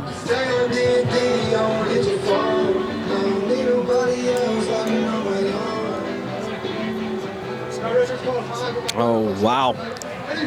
Not going to convert, but honestly, he didn't really have to. Just the second par upcoming. Nate, they're putting on, honestly, one of the better scramble golf clinics I've seen in my time with the Grass League. It's been really fun to watch, and on the other point of view from the other team, it's got to be annoying to see these guys put it within 5-10 feet every single hole. It's a grinder out there, Touche. I mean, you see your partners making birdie after birdie, and you're just chipping away trying to make par. Yeah, I mean, it's got to deflate your tires a little bit. That scorecard image we just saw is absolutely ridiculous. I mean, what are we talking about? I know we were talking about how this course is challenging and it has teeth, but these guys are making slight work of it. I tell you, they've played 11 holes. They've made 10 birdies. Excuse me, they've made 9 birdies. Putting on an absolute clinic for us here in Tempe, Arizona for the Grass Clippings Open. It's the final round. You ever play Tierra Rojada? Tierra Rojada plays for 7,015 yards, 132 slope, 73.3 course rating, fairly priced, friendly staff. What's happening? Golf now has over 2 million course ratings and reviews, which makes it easier to find the perfect course, including day of reports. Gopher memorized them all. Try another. Gray Shore Dunes. Link style feels like Ireland. Firm fairways. I wouldn't go today, though. They just punch the greens. Wow, he's good. Golf now's even better. Yeah. 4! Oh, sorry. What'd I miss? Golf now. Get your golf on. This is what it looks like, my world brand new. Just do what I do. That's what it looks like, good life, just cruise. Better vibes, better views. Yeah, kick it on back like we on vacation. Get them on their feet like I stand in ovation. Switch it up, let me see you get up and shake it. Shake it. Soak up the sun, rinse and repeat. Coming in looking like a VIP. It's a good time, yeah, say la vie. Living my best life. 19 under par, leading the way, USAM champ Ty Strafauci. He's on 18. And again, we've been waiting for a moment here on a gettable pin on 18. This is trying to bounce it in down the hill. It's not over though, Touche. This can still moonwalk back down. Oh, look at it go. There it goes. There it goes. We love it. Tippy toes. That's not bad. That's going to be an uphill look for it, too. This hole and this pin is as fun as it gets. And now Gavin Cohen, a local here, steps up. He's been a part of Grass Clippings, Grass League since it started. He's got his whole family watching him for the first time in his entire life. Well, this one is so far right. That's going to land on top of the hospitality, and well, I'm not sure where that's going to scamper off to. Is it down on the green? No way. That's not where that ball came to rest. Landed on top of the hospitality, potentially snuck down near the hole. I don't know. I don't believe it. That seems to be deceiving. But look at the setting. Look at the people coming down, following, you know. And again, we're looking at the blue tees. Our course map, our green mapping presented by Blue Tee, better yet, powered by Blue Tees. And you look at this green, we're getting the opposite angle that we see in the camera shot, but this green is diabolical, and that whole location is probably the most gettable spot you see. It's probably on that fourth rung there, 5 or so steps off this green. It sits in a little saddle. Touche, you can bank one off the Gila River signs and get it close if you so choose. You sure can. You see those white tents on the right. They're kind of like a trampoline. You just got to hit the correct side of it. I was going to say the right side, but you actually got to hit the left if you want to kick back onto the green. Yeah, check out this just party atmosphere. You talk about a party atmosphere. Quick and Wawerski, they're having a blast at 19 under par, leading the way. Really knew what they had to do, Todd, coming into today. They overnight leaders. They got started once we saw Candelaria and Lamson. They got to the top of the board. They hadn't even teed off yet. Came out on an absolute heater and now found themselves too clear. Showing up to the course, having to chase. And here's Wawerski. Yeah, here's the tee at 12. Nate's with him. More of the same from this group.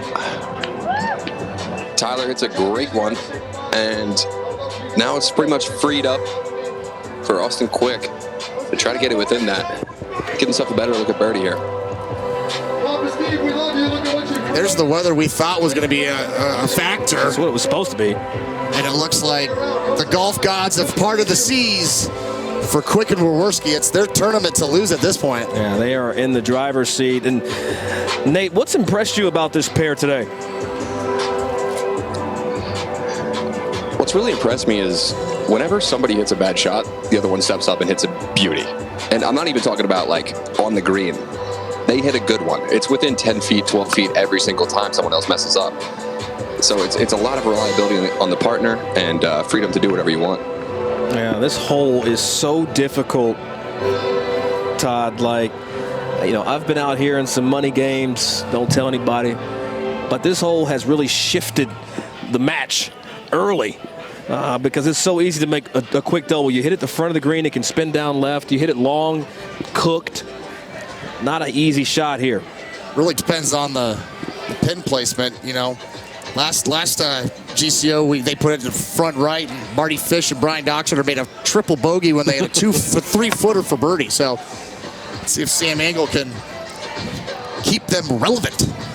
That ball's going to hit a little short left. It might be spinning back, and that could be no good if it keeps going. But it's going to hold up on the collar there. Wow. Got a little lucky. That's a bit of a miss. Oh, I'll take that. That's a great spot to putt from uphill. You see the lights are on. And I tell you, you talk about lights being on for Quick and Wawerski, 19 under par. Engel, Blanchard, they have just been steamrolled in this final pairing.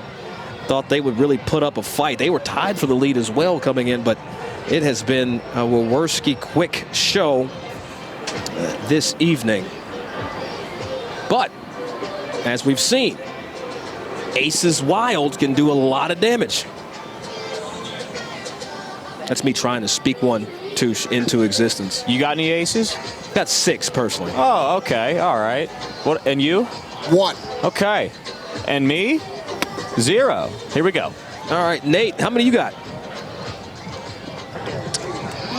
You know, I'm still looking for my first out here. I had a feeling I was going to get one in the qualifier. Didn't come through. Maybe next year, huh?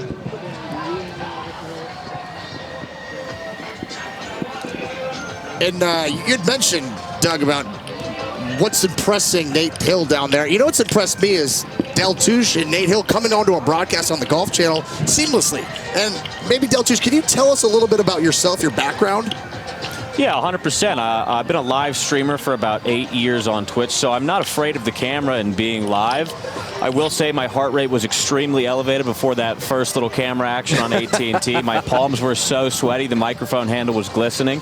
But it's been a pretty seamless process. You guys have teed it up quite nicely for me every time, so I appreciate you guys. It's been awesome. Well, I'll tell you what's also awesome as we see Greg at 13 is the fact that our apparel is provided by Unreal, and I absolutely look unreal in our setup. You guys look fantastic, but you know, it's helped so much to have an apparel partner, one like Unreal. It does so much for the Grass League, keeps us all fresh. You got to be happy with that. It's an honor to represent them, and honestly, the way these things fit, I feel like Adam Thielen right now. I could run out of a tunnel and catch a football over the middle. But yeah, the close is great. The people that are a part of Unreal are even better. Well, there's Freddie. See if he can hit an unreal shot right here. Try to get one climbing up that hill. Ball needs four-wheel drive. Great spot to putt from. And again, just 12 under par for the pair of Lovebirds.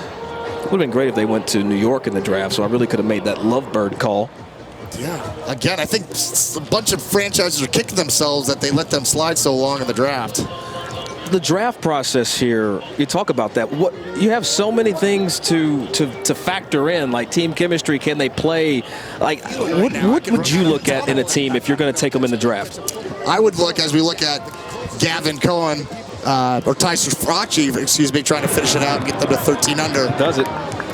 The old USDM winner. But yeah, I think it's a mixture of the ability has to be there, their ability to shoot low scores, putt well under the lights, but more so the character, the intangibles that we always like to talk about is how are they going to fit into my franchise? I'm going to have to deal with them for the next year or even longer than that. And I think there's kind of like a family aspect to it, the way the owners look at it. So a lot more than just hitting a golf ball. Wow, beautiful crowds out tonight. We've got music, we've got golf, we've got the lights on. Yesterday, played in a double shotgun.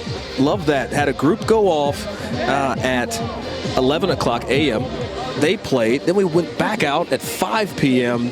Talk about what you guys have learned or what the team has learned here, Todd, just how to get all these people around the golf course in a decent amount of time. Yeah, we're trying to get as creative as possible because people want to play under the lights or they don't want to play under the lights. And so being able to tap into shotguns in the morning and at night to include more individuals and participants is really the goal.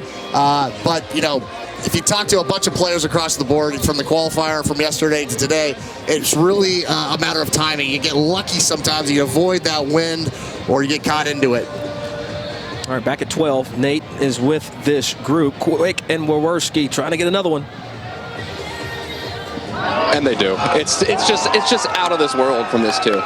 It's really, really fun to watch. I feel like they're going to make everything in every shot.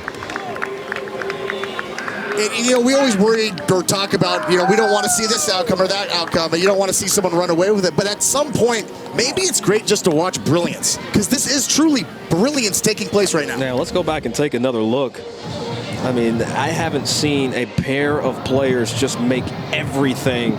Look at the pace on this. Drip speed, arm up. This is team golf. This is high stakes par 3, and they are running away. 3 clear now. And again, Tyler Wawerski works here. There's probably 30 staff members that are following that group. You want to talk about small town ball, Doug? Deltouche, small town ball? This is what it's all about. This is their home course. I mean, they love it. They want to win out here. And they are absolutely lighting it up. I mean, they are playing with a true swagger that you can see. They got Tiger Vision on the greens. As soon as you make 2 or 3 putts, you start to tell yourself you can make everything, and it honestly happens. So they're playing with that energy right now. Oh, my goodness. Tiger Vision. I remember that. Remember we used to get the boom, boom. Oh, yeah. You're not a gamer like we are. I'm just saying. I'm not a gamer like he is. Man. I used to play a little Halo back in my day. A little Halo? I thought you would have said Duke Nukem.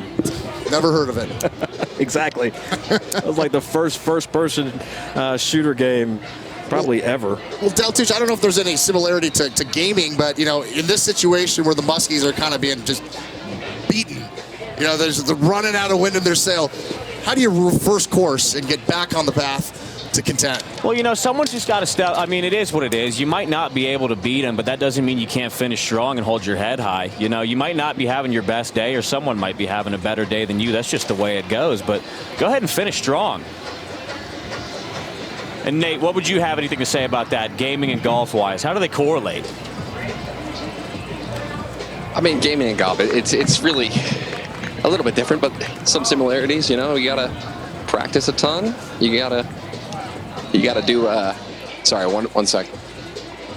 I've never been put on hold. Over to 13. Oh, ball bounced as soon as he made contact. That'll take some heat off of that. I think we might have caught Nate at a poor time. He might have been jogging. He seemed out of breath. He might be running from something or to something. It's exciting out there. It really is. I've been doing this 10 years. I've never had a walker be like, hey, just hold on real quick. I'll be right back. Hey, I love that. You guys run the show. We'll send it back up. Oh, speaking of being up, the duo, or I guess you could say the future Lindbloms and Hannah Gregg now. It's the best look that they've had in quite some time. You know, we've been following them the last few holes, and they haven't had anything inside of 20 feet. How do you explain this? You know, they came in here at 9 under. They're only 3 under par through 12 holes. Meanwhile, Waworski and Quick are 10 under. Well, they just don't count at this point. They're off to the races. All right, Greg rolling it high side. Take it.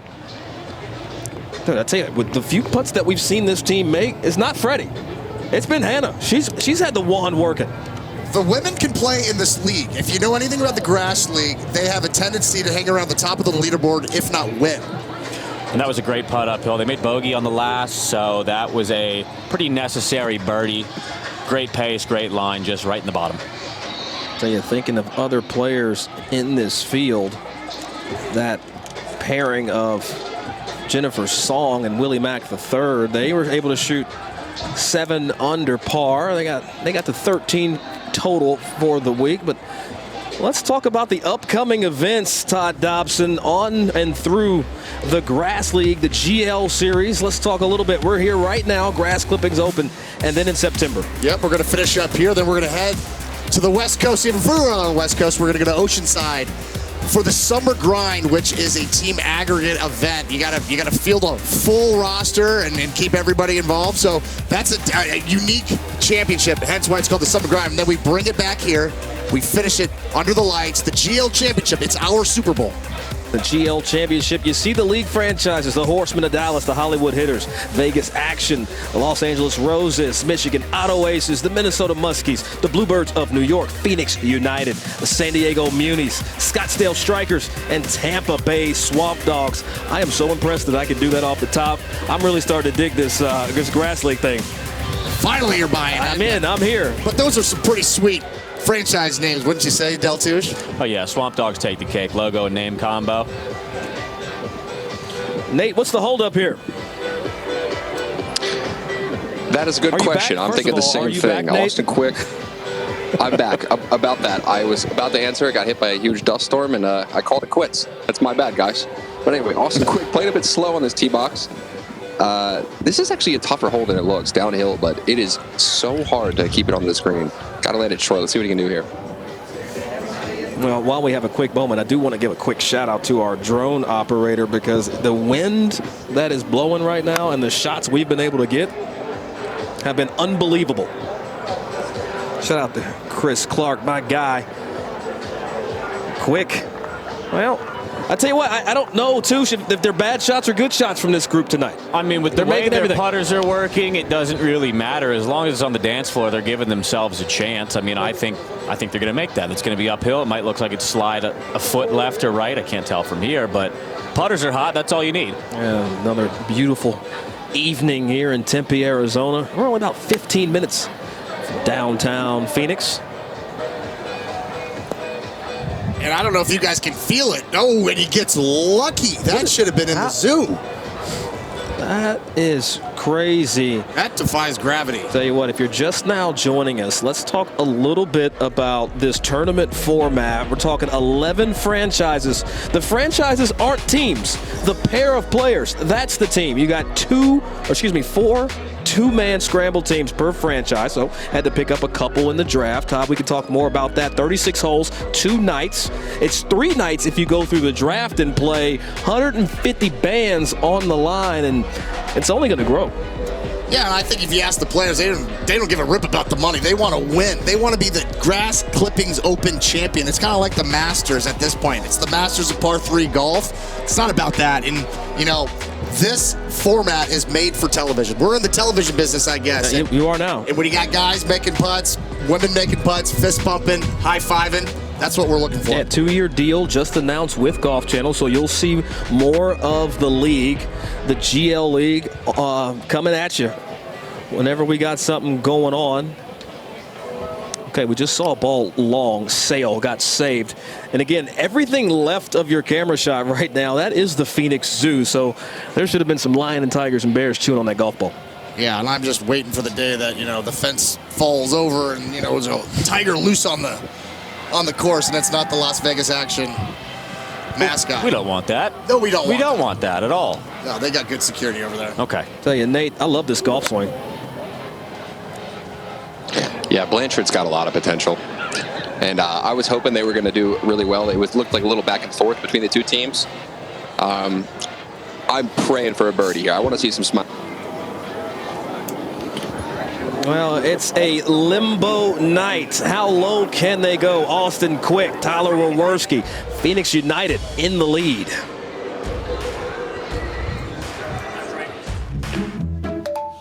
Is that my phone? Did you know every time you use your GolfNow account to book tee times, you earn Golf Pass points? Yeah. And you can redeem those points towards a Golf Pass Plus membership? Of course I knew that. And as a Golf Pass Plus member, you can use those points towards free tee times like frequent flyer miles? Glute Day. Can I have my phone back, please? A whole day for glutes, huh? Did you change my wallpaper again? Yeah, that's my cat, Bogey. Save more on GolfNow tee times with Golf Pass.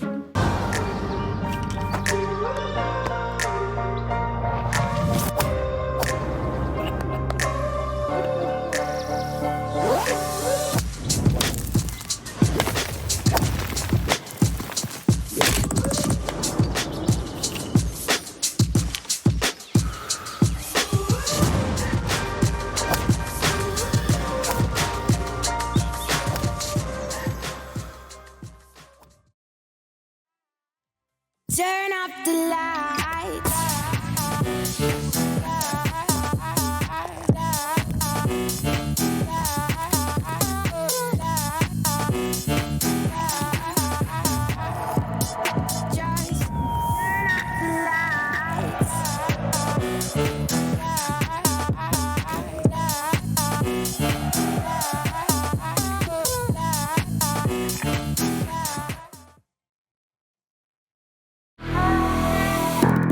The Grass League is loaded with elite golfers and has a player ranking system that accounts for individual results from past events. Let's take a look at the highest ranked players from some of the Grass League franchises. Drew Kittleson of the Minnesota Muskies, or Kitty as he's called, played collegiately alongside Brooks Koepka at Florida State. With 3 top 10s and a win on the Grass League under his belt, he's currently the #1 ranked par 3 golfer in the world and is hoping to keep it that way. Ryan Ruffles, hailing from Australia, was once a child phenom. He is now ascending the ranks of YouTube golf with The Lads, helmed by Jason Day. He captured the 2025 GL Championship title alongside his sister Gabby, herself an LPGA golfer. Ryan leads the Roses from the front and has designs to build on last season's success. Phoenix United player captain Austin Quick spends his days working at a scrapyard, but his nights leading his hometown Grass League franchise. He's assembled a great squad for the 2026 season and will look to establish United as a heavy hitter. It's all on the line here at Grass League, and anyone has a shot at the win. Drew Kittleson sitting on top of that leaderboard. The #1 par 3 player, Billy Haynes. We saw him earlier in our coverage. Dan Buckner, 3.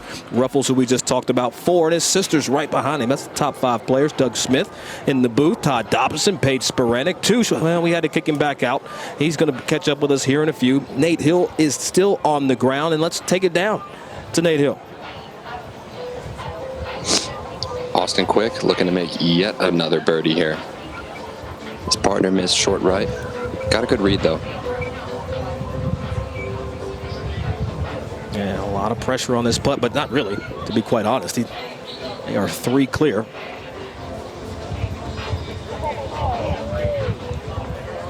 This hole, every time I've been here, it plays like 5 short of whatever you zap with the laser, and you really have to dial it in, or you'll be back in the Phoenix Zoo. Yeah, I either hit in the zoo or I zip it off the green. I actually did it kind of like a little money game out there with a booth, and I thought I was going to lose a bunch of money betting with players, and I ended up winning quite a bit with some high-level players. So it's just a tough green to hold the ball on. I wonder how many chimpanzees back there have golf balls in their area. A lot. No. Paige, have you spilled any balls to the zoo playing here? I won't disclose that information. I'm a lady. I missed a lot while I was gone. Oh my gosh, 20 under right now? Absolute insanity from this too. It's been a clinic, Paige. They really, this is the this is the 3rd hole where they haven't made a birdie all day. And we're here on the 13th green.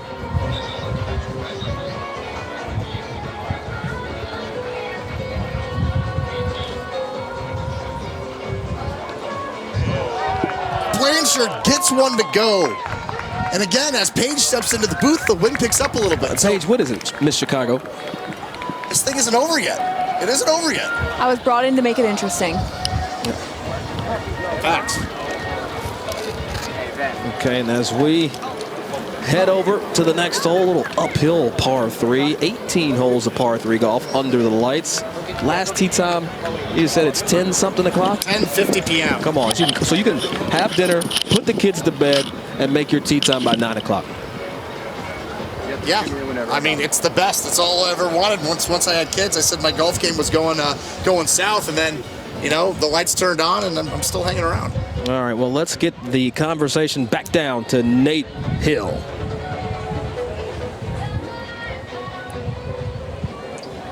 I'm here with the current leaders of the tournament, Austin and Tyler of Phoenix United.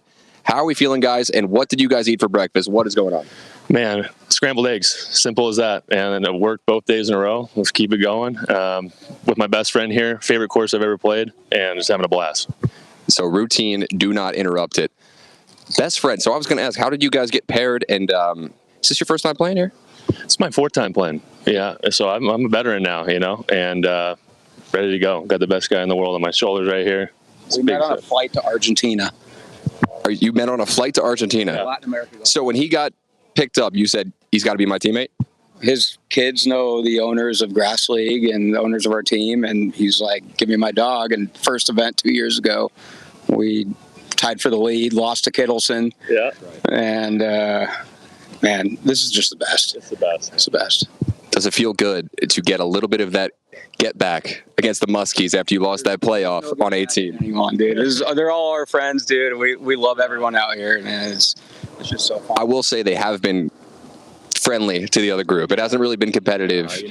We let our clubs do the talking. We don't try to trash anybody, trash on anybody.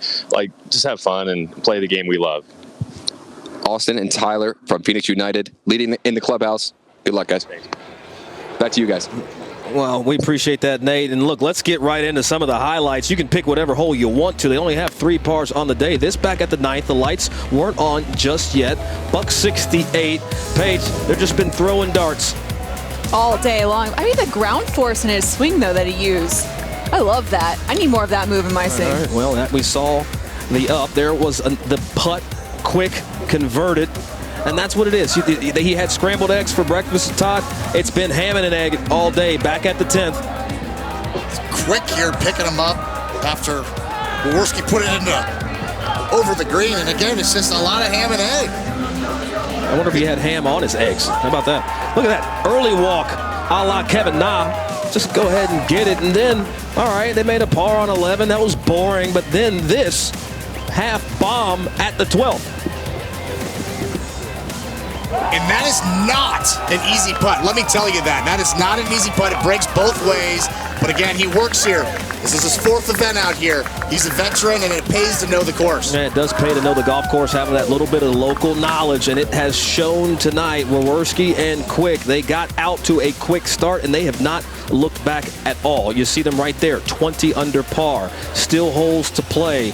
It's theirs to lose at this point. As long as they can stay within the proximity of the putting surface, this should be night time, a little a la Steph Curry. I'm going to cut you off, though. That's all right. I love it. If the Muskies can put up one more birdie And there's a bogey to be had out there for Quick and Jaworski. This thing could get interesting because then you go to 15, which is the hardest hole on the golf course. Then you're on 16, you're playing a little tight, and now you're forced to close out the tournament, which we all know is not very easy. And there are bogeys out here. You go back and you look at what Ben Herman, the owner of the Tampa Bay Swamp Dogs, did yesterday. Was abysmal first round, 2 over par. Aaron Hicks with Marty Sanchez from the Los Angeles Roses. Hicks formerly of the New York Yankees. They shot over par, came back today, but Engel Blanchard now back on the tee.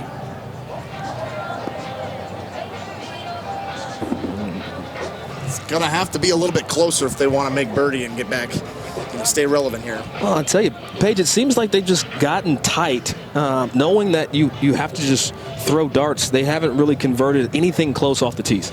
It's hard. When you start pressing, you start trying to hit every single pin, and when you do that, you get a little bit tight. What I'm interested to see is you can tell how much it means to the Phoenix United team. Already, you could almost feel the emotion starting to bubble up, thinking about the potential win that's ahead of them. I think being able to control their emotions and control their nerves are going to be very important, but if they can get through that 15th hole, I think they're home free. Well, in their potential win, they have to get through the potential wind. Dun, dun. See what I did there? I like that. Thank you. Yep. And I don't know if you guys caught what Quick said in that interview was that Tyler and himself met on a flight to Argentina. They were on a puddle jumper between tournaments on the PGA Latin America Tour. And again, as they said when I first met them out here, and they were so excited when the Grass League first started because they said it feels like team golf is making a renaissance now. Later in life, after they've retired, they found a new way to interact with teammates and stuff like that. But imagine that. You're on a puddle jumper to Argentina. You just missed a cut in Guatemala, and now you meet each other and you're like, hey, man, you want to be buddies? You want to get a beer after this and maybe share a hotel room? That's the type of life these professional golfers have to live, and, lifetime memories. Well, it's also a necessity. Sharing hotel rooms, and you're playing mini tours, and you're going across the pond and down in Latin America, it helps to have somebody that, A, speaks the language, because, you're the fish out of water down there, and you've really got to let your sticks do the talking. And something that I've really admired about that interview is they both said it. We don't talk a lot of smack. We enjoy each other. We enjoy our playing partners. We let the clubs do the work, and they've been working tonight. Austin Quick now on the 14th tee, playing 126 yards. He loves that abbreviated follow through, and it has been working for him all day long. Yeah, and it worked again. Inside of 8 feet, they're going to have another opportunity to push this lead out to 21 under par. It's been a clinic, Nate. It's just been a clinic by these two. They seem unfazed. They've done the interviews. You've talked to them twice already tonight, and just let it happen. Yeah, I was worried I might have messed up their juju there, but it doesn't look like I changed a thing. It's another shot within 8 feet. It's the same old story. They're on course record watch here, guys. Jaworski misses it off to the left, and Paige, I think, if Nate's able to ask Austin, and if you were to ask him who's your swing coach, who's your golf coach, you might agree that it's Paige Brannon, correct? If I will take credit for something, I absolutely will. I saw it over in Oceanside when we filmed that match. He was missing it left, and Paige stepped up and said, hey, fix your alignment, and he starts just throwing darts. No, absolutely not. Austin works really hard on his game, and even though it's not his full-time job anymore to play professional golf, he still cares, and he's so passionate, especially for these events. It means just so much to him. Well, third edition of the Grass Clippings Open. We look at the scoring over the years as we get a quick look at Frederick Lindblom here. 14 under won the inaugural event, 19 under in 2025. We are one clear of the scoring record of this championship, and Quick and Jaworski, they've done some damage today, and this is a golf hole. You see the scoreboard in the back. You cannot be long here at all. This is why it's the hardest hole in the golf course, with or without the fans, with or without the grandstands. And then you add that element in, and it really gets the blood pumping. That sounded husky.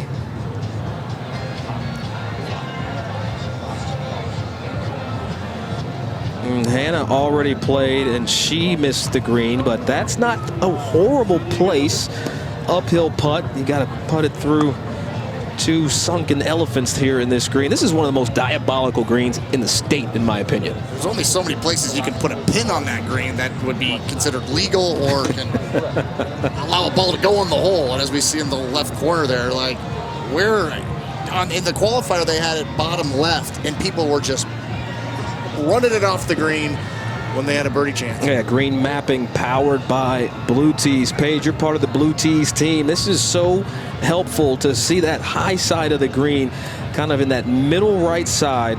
Anything over there should feed left if you're inside, but diabolical if you get on the wrong side of that ridge. This is a little bit like the WM hole 16. This is our version of it here. When there are people there, the crowds are pumping, the music is going, it's hard to hit this shot. So you got that little bit of Paul, sounded 2 grooves high. It's on line. Oh, and there's that ridge down in front. Now repels it right toward the 10th green. That's on the left side of your screen. And even though this hole's in a little bit of a bowl, it's still tough to find the right pitch number. You know, we talk about what the hole is playing. Say it's playing 125. If you got to pitch this in the high teens just to get it near the flag. And I play skins quite a bit out here. And I played one night with Kevin Lucas, and he just said, hey, back of your stance, quarter swing, and just flight it. Throw a little dart at it, kind of like Alex Chiarella right here. Yeah, that's how you play the hole. Yeah, and it feeds a little bit better. And while we have a moment after a beautiful shot, we had to kick him out of the booth, but he has found himself back on the course. Daltouche, take it away. I'm on the 18th green. I've gotten myself a fan. What's your name? Dominic Trujillo. Dominic, and the last name as well. Is it your first time out here at Grass League? It is my second time watching my high school teammate. Very nice. And for the viewers at home, what can you say about the vibes out here? It is so chill. It's so live. It's just perfect. It's absolutely perfect. Well, thank you so much for the interview. I appreciate you. Back to you guys in the booth. Yeah, you can see we've got cameras all over the place, just taking in this fan experience and what they've been able to build here, Todd, with just the welcome factor, the competition, the vibe. Everything seems to check off to make this one of the better places to play golf and compete. Stick to the basics. Put grandstands up, focus on competition, invite people in, have good music, good hospitality, and, you know, it should work, right?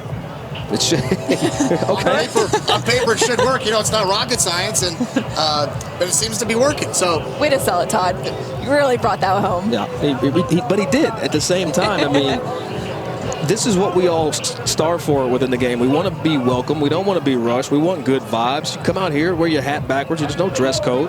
You come out here and enjoy golf, just the game, however you see it. But I think you saw it at the qualifier when people missed the cut. They walked away and said, I have respect for the Grass League. I'll be back here next year.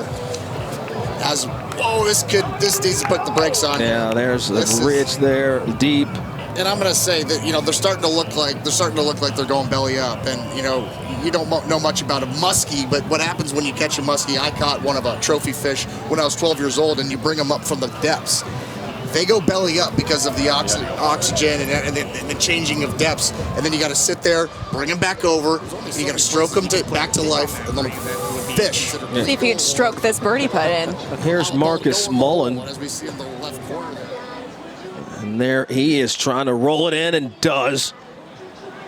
Yeah. Played 13 years competitive golf, 2 on the APGA Tour. Back over.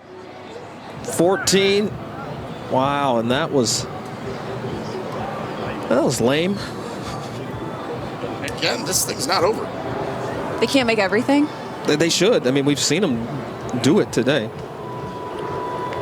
Even though we saw that lackluster effort, we'll see if Quick has had the better pace of the pair today. Look, they've both made putts. This is a very loose statement. But when it's come down to making a putt, he's made these with authority. For as long as I can remember, Austin has been one of the best putters that I've ever seen, from junior golf to college to where he is now. He just has that magic touch. I'm pretty sure it's the same putter he used back when you played with him. So he doesn't tinker. He doesn't try to chase the next thing, but he's got his weapon that he trusts, and it surely works. I'll tell you, in the team game right now, Phoenix United has the team lead. They are the points leader, but very impressed by the Las Vegas action, the newest team debuting, well, this week at the Grass Clippings Open. They've debuted and they've showed up. They said we about that action, and it's true. Now lights, camera, and action for Quick.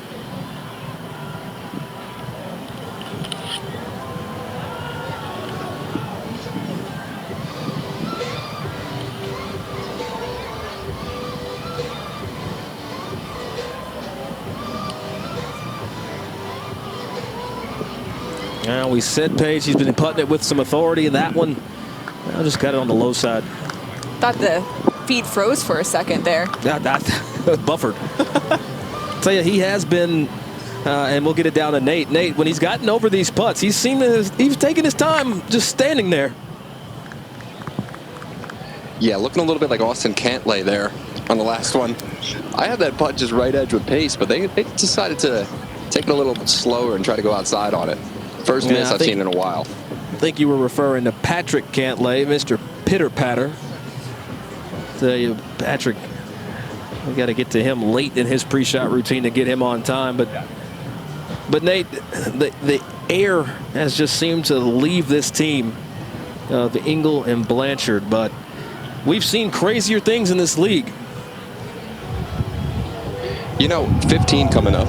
That is the one hole I'd say might be a bogey, potentially. Not by these guys, to be honest. But we're not just playing for first place here, right? There's still some top 3 contention here from these guys, and I hope they can finish strong. It's important to finish strong, and I guarantee you the Minnesota Muskies ownership group is following along and saying, hey, stick in this fight. But again, I wonder if Austin Quick and Tyler Jaworski are thinking about the course record for the Grass League. No one has shot lower than 21 under, which the Ruffles pair did at the 2025 GL Championship. So they might be striving for that elusive 22 under. Yeah, talking about that GL Championship, more of the free-for-all. Everybody's kind of against everybody. We've got some more team action on the line. And you've got to also be mindful of that season-long race. You don't want to do something, force something, and lose a couple points that might be damaging to your season total.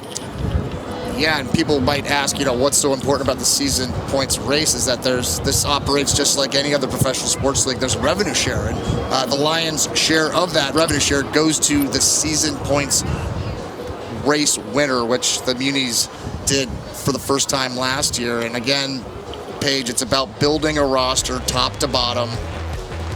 And you see a lot of Phoenix United gear or logos on that leaderboard right now. Yeah, you see Steger and Basaki, they had a charge. They've got one hole left to play. They're over on the 18th. Didn't get it done there for the Michigan Auto Aces. But Quick, Jaworski, they've done the damage today. They have really put a show on from the onset. Before the round, I talked to them. They said, hey, man, we're going to go have a blast. Whatever happens, happens. And you know what? I love what I'm seeing from that pair. Reedy Harrison, they posted early to take that lead from Abe Candelaria and Trevor Lampson. But all of this stuff matters. You talk about Ryan Ruffles. He's there down in their Song and Mac. Just 2 male-female pairs in this field. Song Mac 1, and then Lindblom and Greg the other. Yeah, and you keep working down this leaderboard. You're seeing a lot of draftees, but as we get back to the top, there's only 2 groups out there still, Saki and then Reddick and Bradshaw. So again, it's their tournament to lose, but still, they know how much this means to them, and they could be playing a little tight, although they don't look at. I'll tell you, in that qualifier, we had 5 teams shoot 10 under par. The first team that got in, they got picked like late second round, which was remarkable with how everything played out. We had guys that barely made it into the draft get drafted first. Second to last pick, the Scottsdale Strikers. They selected 2 teams that shot 10 under in the qualifier. How that happens, I do not know. Yeah, but neither one has panned out, as Engel now Shot, B.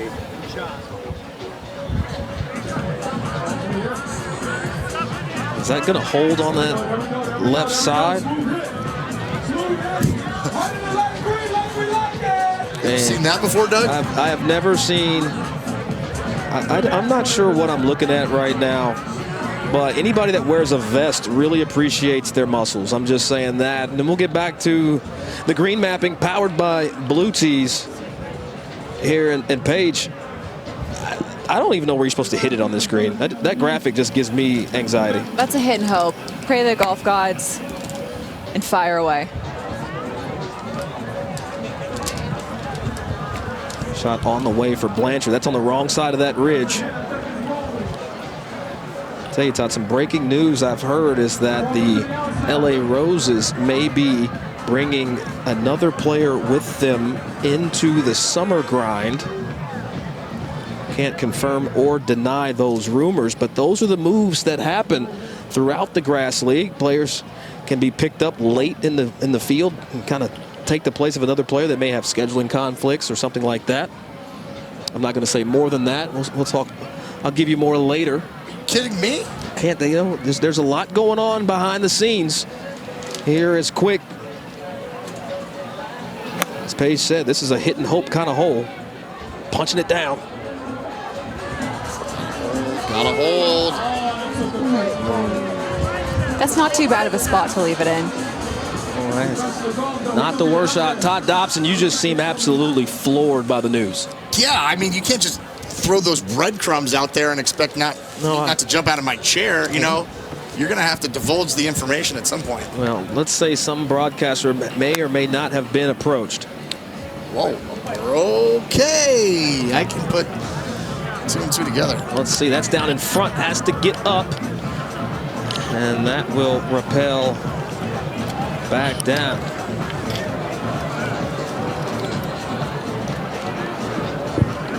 All right. Well, our man on the ground, he's been everywhere. We're going to throw it back down to Daltouche, who's just checking the vibes. There is no shortage of activities here at Grass Clippings tonight. Looking at a food court over there, awesome bar, 20 more bars right here. And if you look behind me, we're about to start our third concert of the night. You keep going a little bit more that way. There's a blackjack table. And if you have a hankering to get a tattoo, you can do that here as well. And lest we forget, there's also a pretty sick golf tournament happening too. Lots of fun, lots of excitement, no shortage of fun here. Well, we appreciate that, Daltouche. You see the concert going on. Fans, they don't know really what to do right now, Paige. They want to go see the concert. They want to see how this thing plays out. That's 18 green to the left of the concert area, 10th tee right behind it. And it has been just a phenomenal event and something that you really want to be a part of. If you get out here during any of these championships, we're not going to be back until the GL Championship. But if you get a chance to come out, if you can make it, we'd love to have you.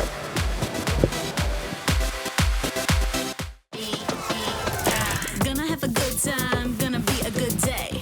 We gon' ride the wave, yeah, we gon' bring the party. Ain't no time to waste. Let's celebrate, yeah, make up the sun, rinse and repeat. Coming in looking like the VIP. It's a good time, yeah, say la vie. Living my best life, look at me.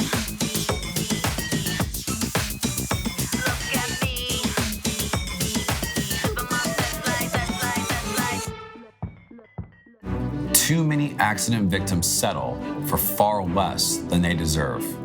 The truth is, insurance companies are working against you. At Shapiro Law Team, we don't just settle, we fight for your rights. We have a team of trial lawyers who have recovered over $200 million for our clients. We're not like most firms. We're the lawyers who will actually take your case to court and win. It's your case, your recovery, your justice. I'll take a mulligan. How many is that, 6? You know, with Golf Now, you can pre-order range balls and check in directly on the app, so you have more time to work that out before the round. Got it. Can you toss me another ball? Yeah, here you go. What was that? Thought I'd save you the trouble. not a stroke. Get your golf on now with Golf Now. Back at the green at 15 at the 2026 Grass Clippings Open, Tempe, Arizona. 11 franchises in the league. The newest Las Vegas action showing up in a big way. They have really made their presence felt early in the first event of the Grass League. 15, we've got our leaders, Waworski and Quick. It really is, Paige, their championship to lose. Austin Quick, Tyler Waworski getting a quick look inside the hospitalities here at the 15th, electing to go with putter, Paige. I think it's interesting. It looks like he's going to elect to go with putter, but Austin has a wedge in hand. I'll tell you, that bobbled up, but that's got plenty of pace. You gotta be joking. You have got to be kidding. These guys started on a heater and have not stopped. Get in the way, flagstick. They get to 21 under par. Another birdie. That's the third on the side. When it's your day, it is your day. That was so incredibly impressive on the very difficult 15th hole. You know what they say? A bad putt is better than a bad chip, and that was a great putt in a very crucial moment for them. Yeah, you know, you get into that part of the round where you think, do they still have it? Might they spill a shot back to par? Rather than that, they picked up another one, get to 21 under par.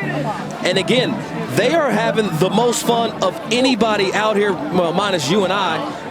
But wow, on an absolute heater, Quick, Waworski, they get to 21 under par.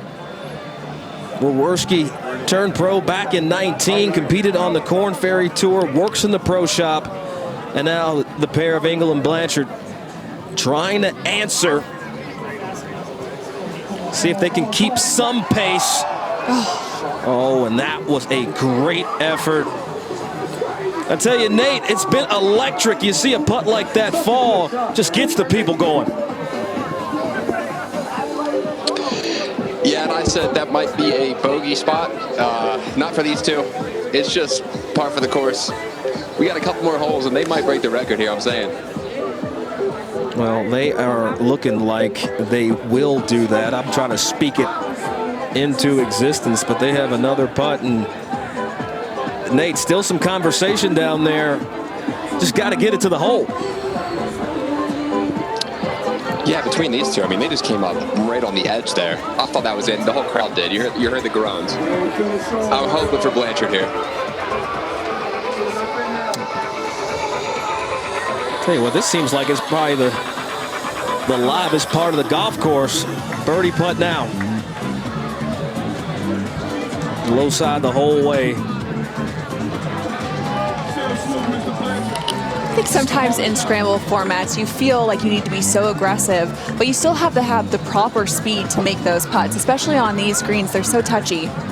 Well, Paige, you get to that part of the round when, you know, you really haven't had a lot of things go your way, and you start to press. You push the pedal down, and that's when it feels like a firecracker goes off in your hands when you have the wand, and that's what we saw right there. They really just wanted. But again, the putt we just saw, we got to go back, take another look through the fringe. You see it bobble, comes out perfect, hits the middle of the flagstick, falls down. Are you not entertained? This is what the Grass League is all about. Tyler Waworski works here at Grass Clippings. He works in the pro shop. He's literally the local guy. And I tell you what, he is earning a fandom across the country with how he's playing right now. Back looking at the leaderboard. They birdied the 15th, got it to 21 under par. They are 11 under par. You see the other players today, 12 under's been the mark. They're one shot off the lowest round shot today. Still have 16, 17, and 18 to play. The Grass Clippings Open is presented by Gila River Resorts and Casinos. Paige caught up with the VP of Marketing early. And Paige, you got to really be impressed with the investment that Gila River Resorts and Casinos has put into the Grass League, has put into the future of all of this. They really get it. And you didn't even have to explain it to them. Early on, they were fully bought in. They believe in the ownership. They believe in this golf course. They believe in the team. And it's so great when you have someone behind you supporting you. And there's so much growth that we're going to see over the next couple of years, and we can't wait to be partnered with them for a long time. It's kind of like having a good caddy. You know, here at the Grass League, we celebrate the keepers, the ground staff, the people that wake up early and get done early just so that we all can enjoy the surfaces. But it's almost like Gila River is like that caddy or that groundskeeper to this league. Yeah, they go, you know, when they sponsor certain events like something like this, they do it for the long haul. It's not just a one-time deal. And so they have a 50-year vantage point, and you see it around town with all the sports leagues, from ASU football and just everywhere you see there, and they're very ingrained into the community, and it's what towns like this need. It is, and it's having a partner that wants to see you do well now, but wants to see you succeed later, and that's the partner we have in Gila River. We also have another partner in Unreal. And again, Unreal, based in Minnesota, a place near and dear to my heart. I mean, again, feel good, play good, look good, play good. You know, all that. They get that part done. Again, I said Adam Thielen earlier, but I feel like Tiger Woods when I throw this on and I have a 9-iron in my hand. Okay, well, shout out to Unreal. We'll see if Greg can convert here at 16. She's been putting first of the pair. It's interesting because mostly in scrambles, you would think that the worst putter will go first, but usually the best putter likes to see what their line is. Sometimes when you get thrown off by someone else's putt, you don't fully believe in what you're doing. So I think that sometimes having the best putter go first is a great strategy. Well, we'll see if her betrothed can knock down the putt. He hasn't really had a lot of pressure on him today. Admittedly, between these two, Hannah gives Freddie the nod as the better putter. That's a great partner right there, She gave him a great read. And he converts for the deuce. Tell you, to come in on a sponsor's exemption from Gila River Resorts and Casinos, they spend a lot of time shooting their content down at Whirlwind, Wild Horse Pass, and have really impressed a lot of people. I wouldn't be surprised, Todd, if we don't see them have a permanent spot. Maybe not with the Hollywood hitters, but maybe somebody in this league. Surprised as they dap up John Peterson, who is a absolute legend of the game, and then you have Cole Lance in the background. Yeah, if they're not on a team come, the beginning of next year, we have a serious problem. They have a place in this league. Hannah Gregg has a place in this league, more importantly, Paige. Also, I have to give a shout out to John's wife, who is caddying for both of the players. She had 2 sets of clubs in one bag and a bunch of other things she was mentioning, and she was lugging that bag around. A real trooper. I knew John Peterson was going to be a fit for the Grass League when I started reading up on him, and then he put out a tweet. He goes, "Getting ready for the Grass League," and it was on him on his farm, or just a huge bonfire that's 20 feet in the air, and he goes, "Prepping for Grass League." I'm like, this guy might be the face of the league in a couple of years.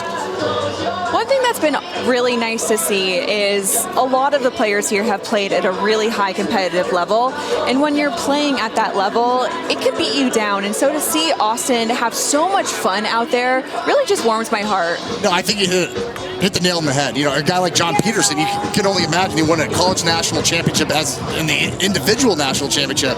Watch this come, he didn't hit it high enough. But he gives up the game after 8 years. He runs his own garage door maintenance company in Fort Worth. And again, Doug, I got to imagine shooting 62 every Saturday afternoon with your buddies at your local golf course, and having to give up 20 strokes or 10 strokes gets pretty old after. It's very old and very boring. Everybody trying to play off your handicap, and this is such a sneaky hole. If you miss short of this flag, Paige, you can roll some 40, 50 yards back down the ridge. Long is the miss. Doesn't matter where they hit it, they're probably going to make the next one. Oh, he's begging. He's pleading. Underneath the hole. That's got to stop. Man, hit that right over that false front, that little rolled edge. And I'll tell you what, the staff here is out in full force, Todd. I'm starting to get goosebumps, you know. They might, it's a walk from here for them to close this out, but the energy from the staff, from friends, family, this is going to be a really special ending to this golf tournament because Austin Quick, Tyler Waworski deserve it. And let's go down to Nate Hill. Great shot from Austin and Tyler again. Picking up each other's slack. I didn't see where Tyler's landed, but it looked like it came off the hill. It was going to be close. Well, Tyler's about 6 feet below the flag as we saw that home run ball go deep, but comes back onto the surface. Such a steep pitch on this green, back to front this green, kind of tilts right to left as well. That's going to be a downhill putt upcoming if that's the ball that they have to take. I wish I had comms down to Brian Blanchard. I spoke with Scott Hebert this morning, and he said, play it off the backboard. He's cut the backboard of this. You can see it right now from this vantage point. If you throw it up maybe 10 yards above the hole, it's going to roll back, and you have a great chance for a hole-in-one.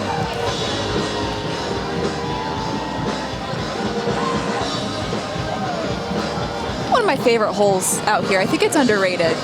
Oh, it's beautiful. No, I think this is one of the hardest holes too, Paige. I mean, just back to front, use the backboard. This is going to sail long, but it dug in. Tries the moonwalk back off our scoreboard. And that's a fine position. And you've got to appreciate those shots, but I tell you what, the man of the people, every time we've gone down to him, he's somewhere different. Daltouche, where you at? I am back on the 18th green, and I'm here with the strongest man in America. Tell the people who you are. AQ Shipley, one of the owners of the Las Vegas Action. So you brought me to my next question. You have some action in the action. With your early investment, how high do you think this league can go? We're obviously in the budding years of the league. How far can this thing go? I mean, just look around. We got a concert going. The boys are fired up. We just took our first horse in the race this year and took our captain group, and he's sitting alone in second place. Our team has possibly got a chance to win this thing. The vibes are up and to the right. Absolutely. They just cheered on their boys making a putt. A lot of passion around here. Thank you very much. I appreciate it. All right, Touche, just a man on the town, taking in all the sights of all that is offered in this Grass Clippings Open. I tell you, come to Phoenix, come to Tempe. We got a place for you to play golf. We got some family for you to meet that you haven't met yet. We'll be right back.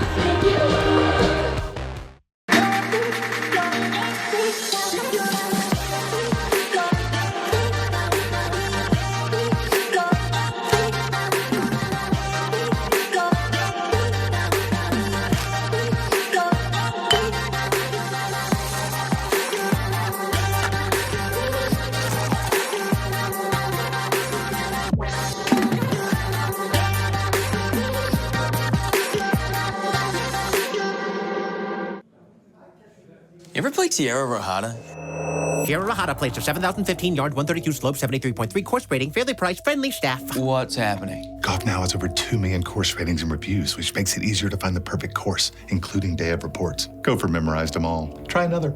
Gray Shore Dunes. Link style feels like Ireland. Firm fairways. I wouldn't go today, though. They just punch the greens. Wow, he's good. Golf Now's even better. Yeah. 4! Oh, sorry. What'd I miss? Golf Now. Get your golf on. This is what it looks like, my world brand new. Just do what I do. What it looks like, good life, just cruise.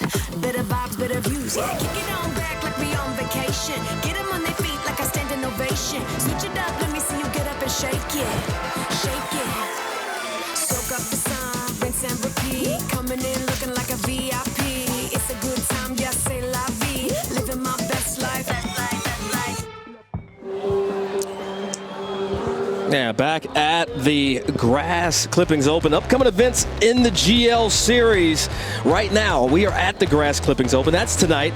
We're going to go over to Goat Hill Park in San Diego. That's in San Diego, right? Correct. I think so. All right. Oceanside. Oceanside, to be more specific. The Summer Grind, September 6th. I hope that's still summer.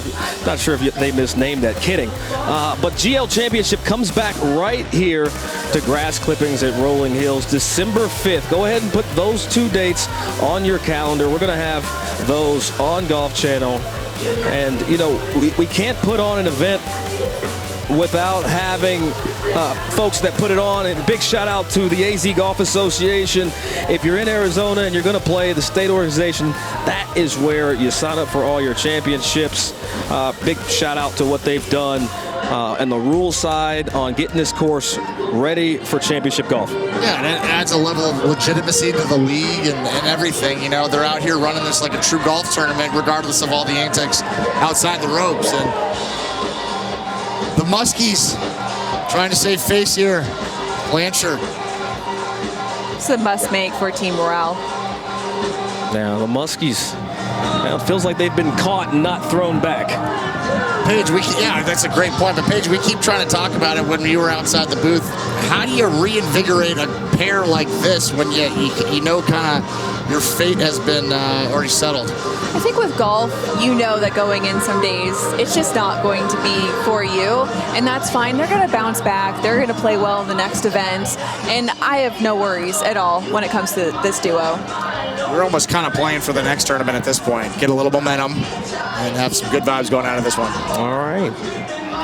See if we can find the 2 for the pair of Muskies.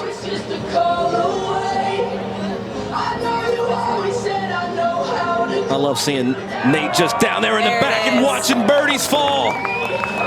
Paige, you said it. They need to do something able to convert get to 16 under par.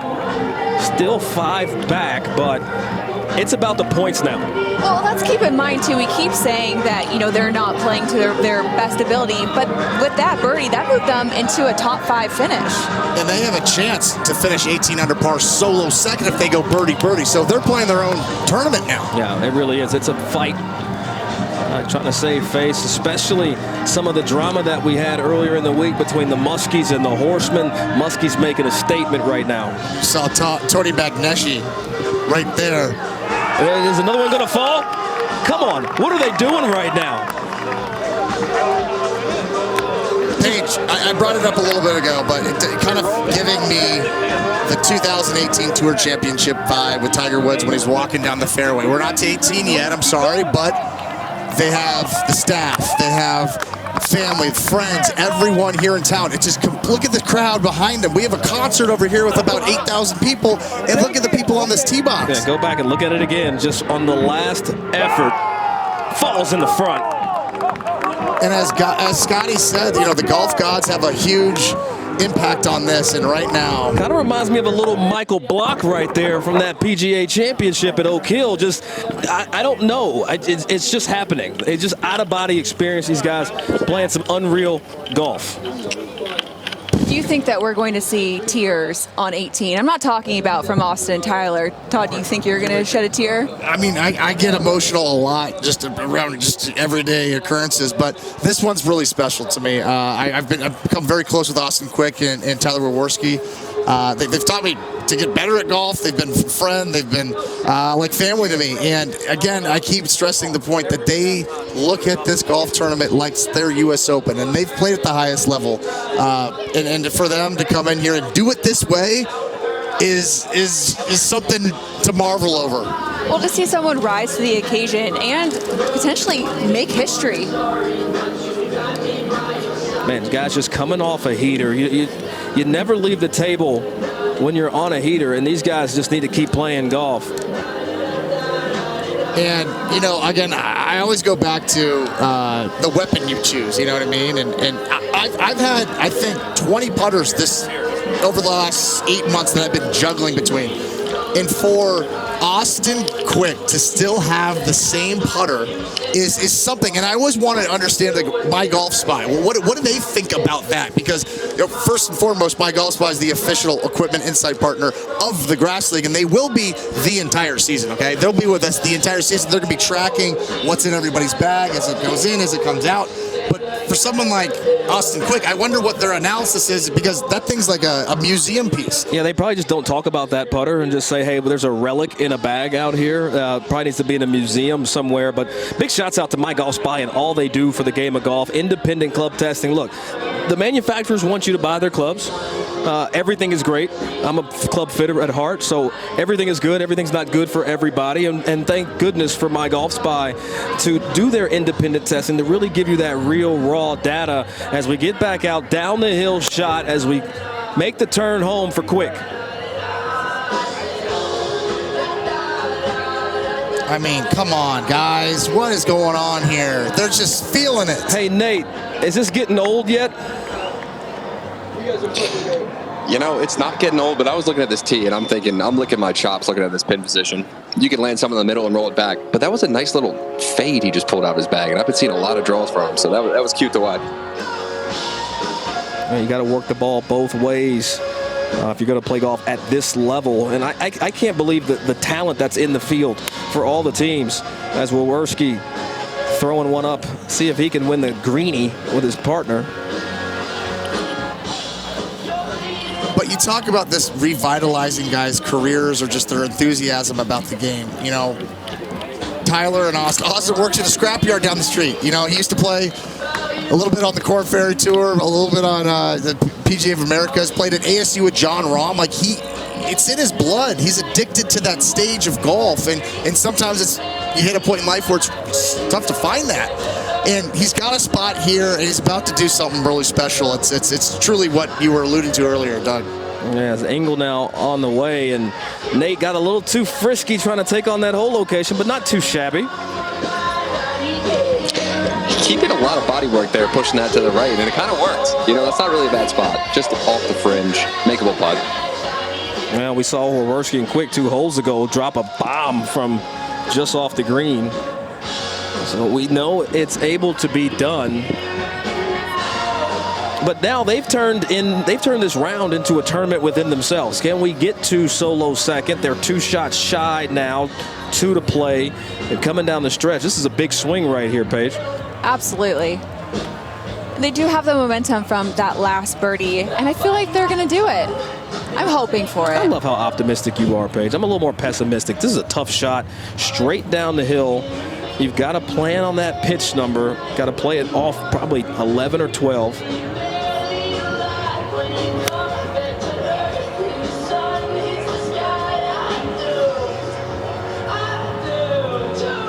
Tell you, there's just something about golf under the lights. It looks great, and it feels awesome. You just want to be playing in this field. I mean, that's the one problem that people come up into this broadcast booth, and, you know, after the 5th hole, they're talking about, what if we played together? What if we were out there? And one of these days, I'm gonna drop this mic and go pick up the sticks, but it might be another date. Man, don't shortchange yourself. We've played some golf, and you got some game here, Mr. Dobson. I thought we would make a great pair too. Honestly, you can swing it yourself. Well, I need you to start writing some articles that talk about that, how you and I need to get in. And then tell you what, we talked about 26 players in this field have touched the PGA Tour in some form of capacity. We were talking to Joe Hooks earlier. Just want to really give him a shout out because he's already been announced as a recipient of a sponsor's invite into the 2026 Rocket Classic, at the course that he grew up in. And I'm only saying that to illustrate, Todd, that that's just one story, but there's no shortage of stories. We've got scrapyard guys here. We've got people that work in the shop at the golf course. We've got CEOs. This is really everybody's league. And I'll say, you know, everyone always loves to talk about growing the game of golf. It's one thing to hand a club to a kid or to somebody later in life and say, hey, go hit the range. It's another to look at someone like Joe Hooks in Detroit where he grew up and say, as a child, and say, I can be Joe Hooks one day and aspire to be like him. And those stories, his story, deserves to be told at the highest level as well. And know you mentioned the PGA Tour, but we can't forget Jennifer Song, LPGA Tour Exactly. as well. I mean, look, 2 players in the Grass League, Colt Knost not here, have won the U.S. Pub Links and the U.S. Am in the same year. Colt Knost has won. He did it in 2009. Song did it in 2007. And when we're talking about all these side stories, Nate, this has really been just anybody's game as it relates to who can come out here and compete in the Grass League. What are your thoughts as we begin to turn home? Yeah, I wouldn't say that these two are the favorites to win it all, but that just goes to show you out here on these par 3 courses, it's really about who gets hot and who has the best chemistry. And we heard earlier in the interview, these guys are best friends. So they start playing well, they feed off each other's energy, and look what happens. I do want to make a quick note in the team game going on right now. Phoenix United still out in front, but the Las Vegas Action now in the 3rd spot. The Bluebirds have taken that 2nd shot, Todd. And yeah, there's a lot of pride behind those standings right now throughout the season. So although one franchise might not be taking home the trophy tonight, they're going to be very keen on watching that leaderboard. Okay, and while we wait for them to set up, let's go to the tee at 18. Love that little pause at the top. Oh, it gives me some butter. Cam Young vibes. Uh-oh, hold on. This is going to come back down. And right now it's back to 17 quickly. Engel Blanchard, that pair for the Minnesota Muskies. That is a quick miss. And again, there's 2 tournaments going on right now. They're trying to get 2nd place, and they're trying to set the course record. So, Nate, what's the vibe like down there? I've seen these guys smiling on every single tee. They're still smiling down here. Their caddies are dripping wet in the best outfit I've seen out of any group. So it's looking good down here. I think they make this birdie coming to 18 and set the course record. That's my guess. Well, we hope you are correct. I'm looking forward to seeing how they celebrate, because right now they cannot be caught unless we get a Haboob page. They can't be caught. I have brought all my Haboob powers.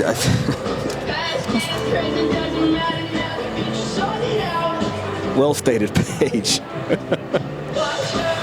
Stand up quick. That'll always miss on the low side, and 1 shot back. Currently in 5th, 1 shot outside of a tie for 2nd. 3-way tie for 2nd. Tell by their body language, they look a little bit defeated right now, and they need to hold their heads high because they're still not playing all that bad. This is going to be a good finish for them, but understandably, when you're playing against this duo right now, they're unstoppable. It's wild, and we talked earlier about could someone break 21 under, and they're kind of doing it with ease. Yeah, the glass has been shattered there. And when you look at Blanchard and Engel, and you talk about that win they had at the 4-ball back in 2024, they probably came in really with a chip on their shoulder this week. Like, hey, you know what? We a good squad. You're gonna have to put up with us. They let the clubs do the talking in round 1, and today it's just been not the best opportunities between the pair. But these 2 guys, Nate, another birdie opportunity that is promising. Yeah, and have you seen Tyler hit a bad putt all day? Coming off the heater from last. This looks good to me. Easy. You heard it. It looks good to Nate, and it was easy. 23 under par. They've made 4 pars in this entire round of golf as they stride to the home hole. Paige, I was hoping I wasn't going to get emotional, but it's starting to come up a little bit right now. Yeah, and not to interrupt, but when you talk about the golf and the action that's going on here, there's some more action. We got a little blackjack going on here. We got a little casino area. Not surprising, Gila River Resorts and Casinos, presenting sponsor of this event. Don't mind that at all. again, there's something for you to do. If you want a tattoo, you can get a tattoo right now. You want to play some cards? Yeah, we got that for you too. You want to get a custom cowboy hat? Well, go over there. And if your fade ain't tapered like you like it, well, we got a mobile barber shop here, or you can go get a haircut. There's a little something. Oh, there's a concert going on. If you forgot. A massive concert, and I tell you, if you have a craft and you want to be in a golf tournament selling your craft or get a part of it, let us know. Come on out. If you can make it, we'd love to have you. And a look at the green at 18. And the groups of Lindblom, Greg, Chiarella, Chad Hambright, they're already on the surface. Going to be a bit of a wait for our final pairing. And I'm not trying to early call this, but how fitting would it be for this just to get jarred by our home team, I guess you could say, coming down the stretch. Paige, I think you called one. Haven't seen one at 18. We had one today, 2 yesterday. Somebody called in and said there were 6 for the whole championship. I'm going to have to run those numbers. But wow, what a week. Well, while we have a moment in the tee, the green clears, let's go back, Todd, to 2024. You were there, and I want to just walk us through this trip down memory lane. I mean, there was a sprint to the finish.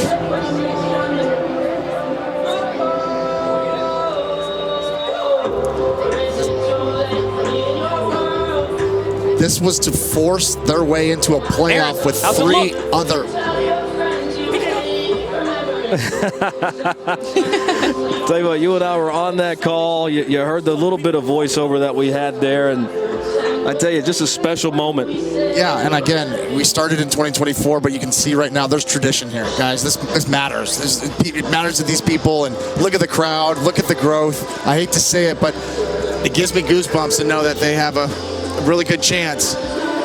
Just approaching 8:50 p.m. Pacific time. That is the scene at a golf course, ladies and gentlemen. And speaking of ladies, Hannah Gregg has a birdie putt to close out, honestly, what's been an impressive championship for the two of them.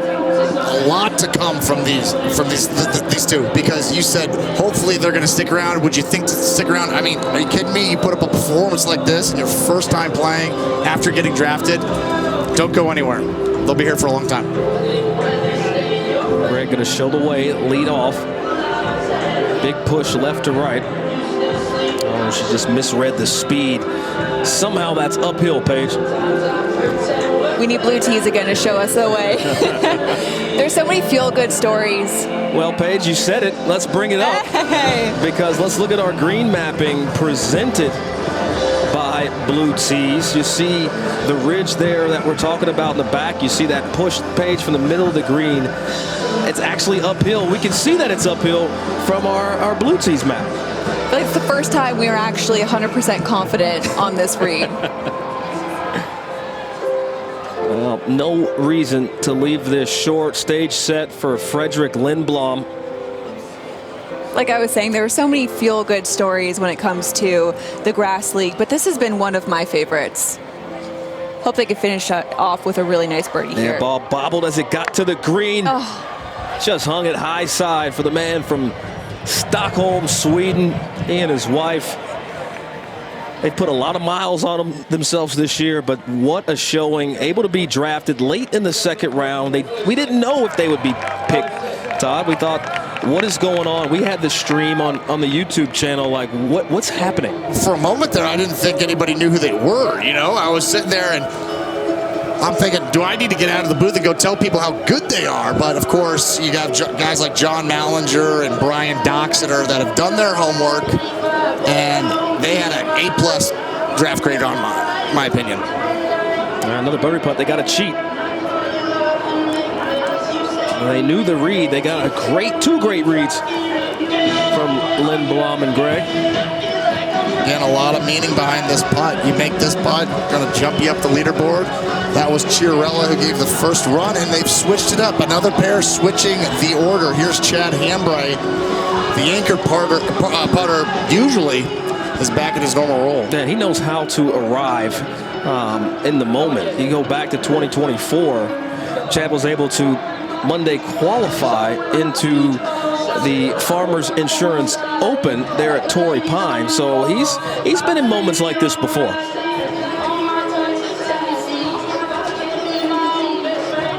Oh, I thought that was going to be a walk-in for that birdie, but I still think they're going to be really happy with this round. A lot to take from going into the next event.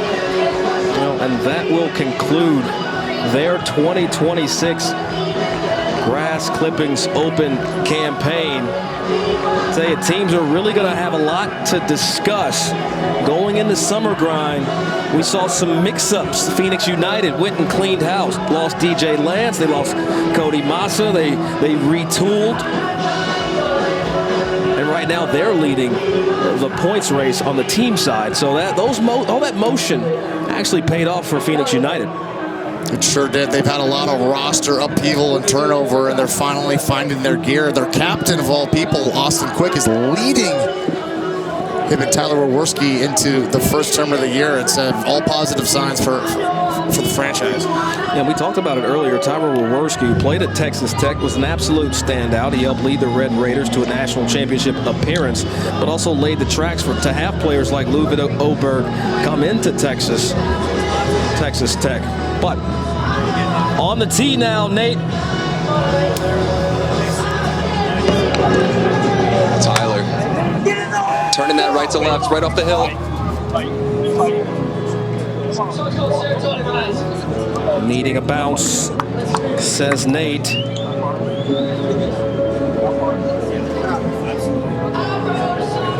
Lewis Hollywood hitters in the way there. Yeah, Mason Nutt.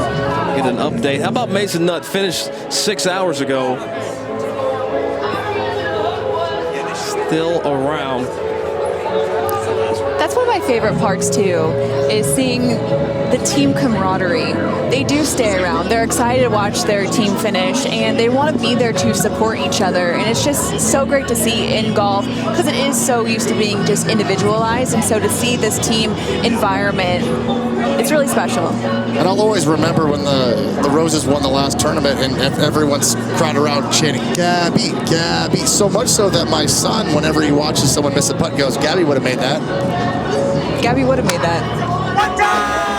He's been punching shots down all evening, trying to bounce it in. Oh, he can get some love off that sideboard, but that's well short.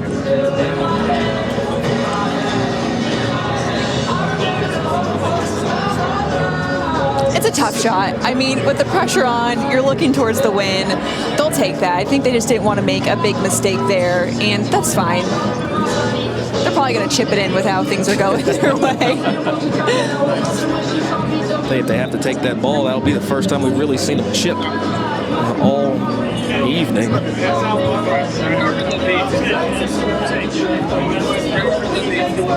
And here's, I mean, the club selection here is so important, you know. I remember the first few events here would say, it's downwind, tell them to club down. And then, of course, the world has shifted or something, but it seems like the wind comes right in your grill on this one now. 158, wind humming back into you. It's a 60 shot. And nestled like 4 paces on the front of this green. It's quite a nervy shot as well, with the stance up on that right side. Oh, that was unfortunate. It looked like it hit the sprinkler head and just took all the pace off of it. Rub of the green. So much for the greenskeeper. The sprinkler catches it.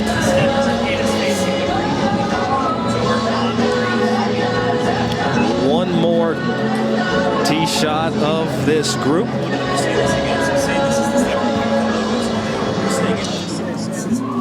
Tell you, Paige, it has been just an electric evening as we approach the 9 o'clock hour. Still on the golf course. Love that. Hey, if this wasn't going on, you could get a tee time right now. Absolutely. Should we tee it later? We might as well. I think I might go to the concert instead. You guys have fun. Tell you what, there will be a libation for your boy here in not too long. I promise you that. Final tee shot on the way. Walking after it. Oh, hello. Keep an eye on this. Keep an eye. Stellar shot under the lights. And that is a winning stride as the Phoenix United have the front runners as Austin Quick, Tyler Wawerski, making one of the best walks you can make in golf. Headed to the final hole, the 36th, with a 6-shot lead.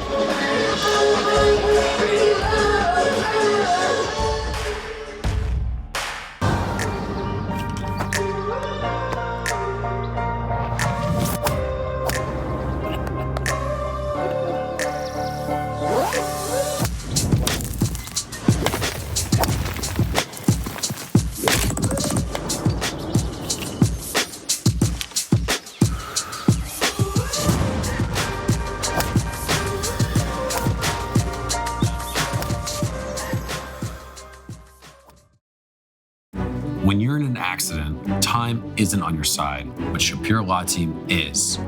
That's why our phones are always on. Nights, weekends, holidays. We're available when you need us the most. Our team is with you every step of the way, inside and outside of the courtroom. We fight for you and your case. Don't wait. Call us for a free consultation. It's your case, your recovery, your justice. Is that my phone? Did you know every time you use your GolfNow account to book tee times, you earn Golf Pass points? Yeah. And you can redeem those points towards a Golf Pass Plus membership? Of course I knew that. And as a Golf Pass Plus member, you can use those points towards free tee times like frequent flyer miles? Glute Day. Can I have my phone back, please? A whole day for glutes, huh? Did you change my wallpaper again? Yeah, that's my cat, Bogey. Save more on GolfNow tee times with Golf Pass. Our leaders have arrived to the 18th, the home hole, the 36th hole of this Grass Clippings Open. Paige, we're in the booth just to the greens left, golfers left, as they say, and we are starting to really see things fill in around this green. Such a special scene right now. Everyone just coming in, going to support Phoenix United. I can't wait for that final putt to drop. No, I can't wait too. Did this exceed expectations for you coming into the week? Oh, absolutely. I mean, my expectations were high, and it absolutely met and exceeded them. I was just boots on the ground out there on 18. The energy is fun. The fans are loving it. Everyone's loving it. The teams are having a blast. It's a 10 out of 10 out here, folks. What are both of you going to take away from this opening season event in the Grass League? There's a lot to take from. I think that there's been a bunch of switch-ups between all of the different franchises, so I'm excited to see where it's going to go for the next two events. But again, it's just to see this level of competition. They're here to play, and they are so passionate about representing their teammates and their franchises, and I feel like this is just the perfect kickoff.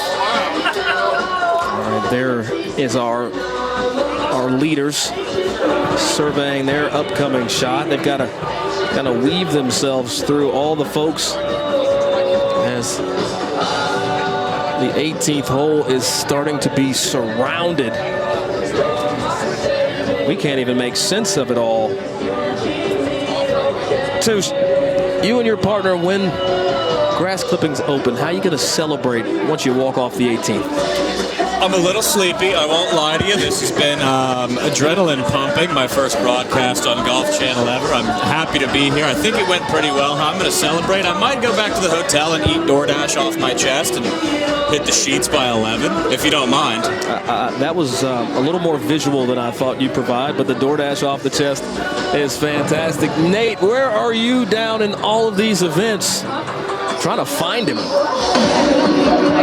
I'm the guy waving my hand out down here. We are watching.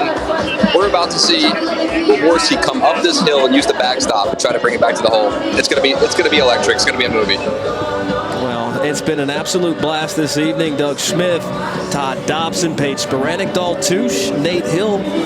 We've been with you for the past 3 hours. We did an hour and a half on YouTube before coming onto Golf Channel. So glad to have you with us. I hope you've enjoyed this presentation of the Grass Leagues. Golf in a different way. Not sure everybody has had a taste of the Grass Leagues, the Grass Clippings Open. Our leaders over the back of the green trying to close out this championship. They can pretty much do whatever they want. They can make 6, they can make 2, however you want to finish it. The stage is there, and Wawerski, ball down. It's carrying some pace. Well, I thought it was Paige, but that was some good speed. Not there at all. What a lag. Again, it looks like Austin is going with the wedge over the putter here. Touche, if this falls, this place is going to be electric. Yeah, it's going to erupt. I mean, at this point, they're kind of just trick shotting. They can do whatever they want, and they've earned it today. They absolutely lit this place up. It's been exciting to watch. So he might go with a crazy flop here or something. Yeah, something special. Just 4 pars on their card. Touche, you also have 4 pars sometimes on a card. I certainly do. Sometimes I have even less. 18 birdies. I'll tell you, that sole looked a little sticky, playing it up off the ridge. But I think his partner had done a better job with the wand. I mean, you got to give these guys a lot of credit, but we also need to give a lot of credit to the staff here at Grass Clippings Paige, the greenskeepers, Troon Golf, all of our sponsors, Gila River Resort and Casino, Unreal, Long Drink.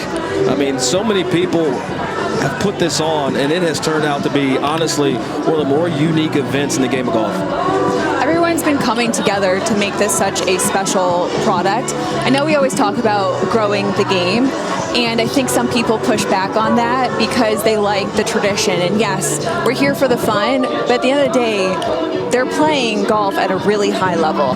What more could you ask for? I mean, I would put the round that we've witnessed from Quick and Wawerski, I'd put it up against any pair of PGA Tour players come out here and do the same thing.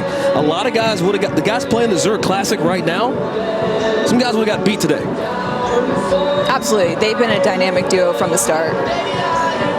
All right, we saw the great shot from the pair of Engel and Blanchard and not able to convert, and it's just been Touche, that kind of round for this pair. That putt's got some serious snap to it. I haven't really been able to see it from this angle. I've been running around this place, but that putt has some serious break. They're going to need to aim it about a ball left of it and get some pace on it to get it in there. Touche, I got to give you some credit as well. To come in here under the lights, Golf Channel Live TV. I know you stream. I know you're a phenomenal streamer. But you have knocked this out of the park. You and Nate both. I am so impressed with how you guys have come in here and inserted your enthusiasm into this broadcast. One more putt, hopefully.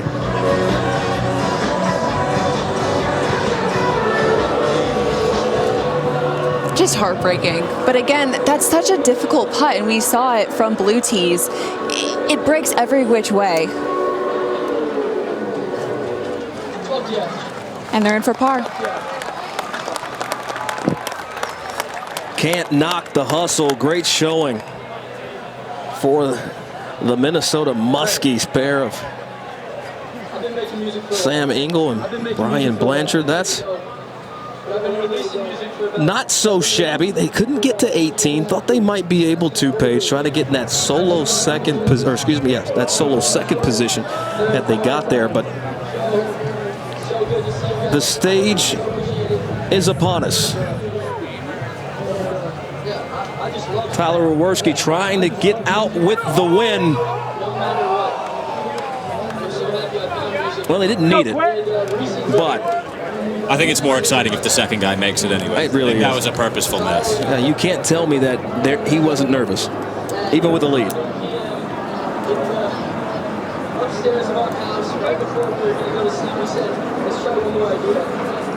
Storybook moment for Austin Quick right now to have this par putt, to get the win, I know it means so much to him. To close out the Grass Clippings Open.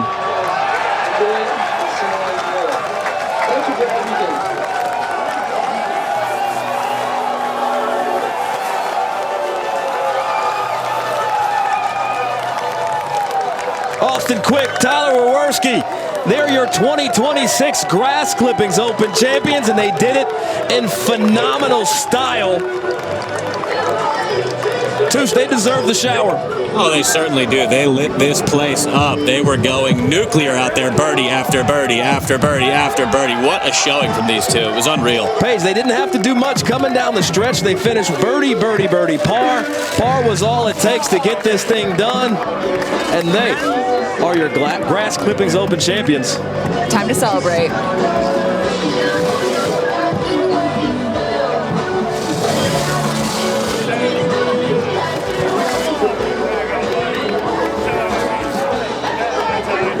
Well, we started earlier in the week with the draft.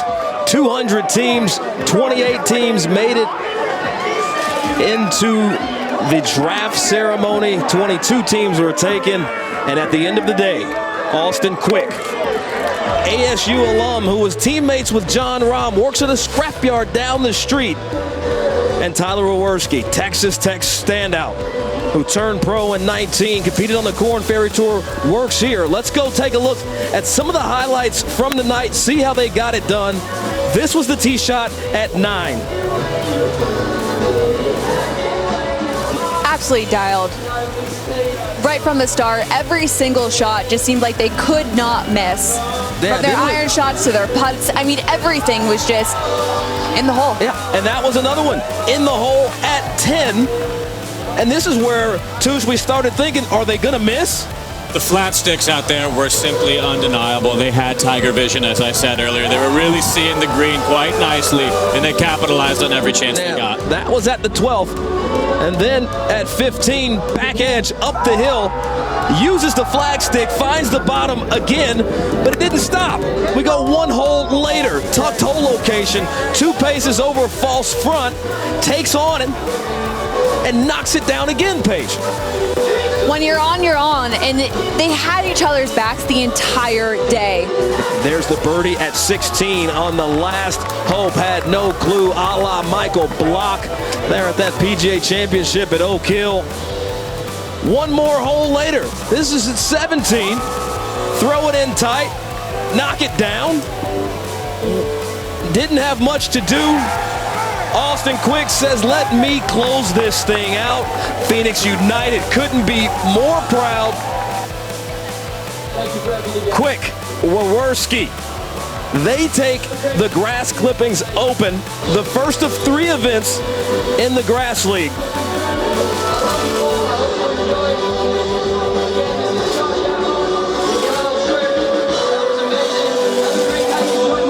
Wow, I'll tell you, Touche, taking a couple looks at this leaderboard before we send it down. Quick Wawerski, they finished at 23 under. All they needed was par on the final hole to get it done. We had some charges late.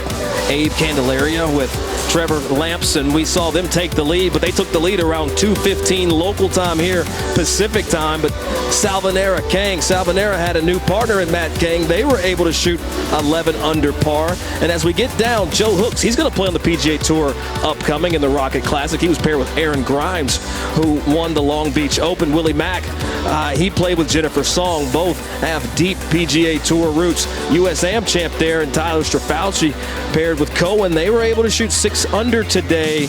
But it has been a week, Paige, where Quick and Wawerski, they came out, they seemed a little more focused, and were able to get this done. It was their time. They knew it. They were calm, cool, and collected, and they collected the win tonight.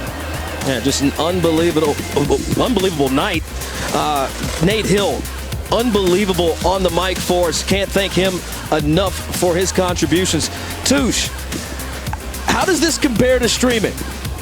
Oh, well, it was way better. I didn't really love streaming too much towards the end, so I had an absolute blast out there. I'm honored to be alongside y'all's side here. The talent has been awesome. You guys have been teeing it up for me quite nicely, so I appreciate it. Thank you for making it easy for me.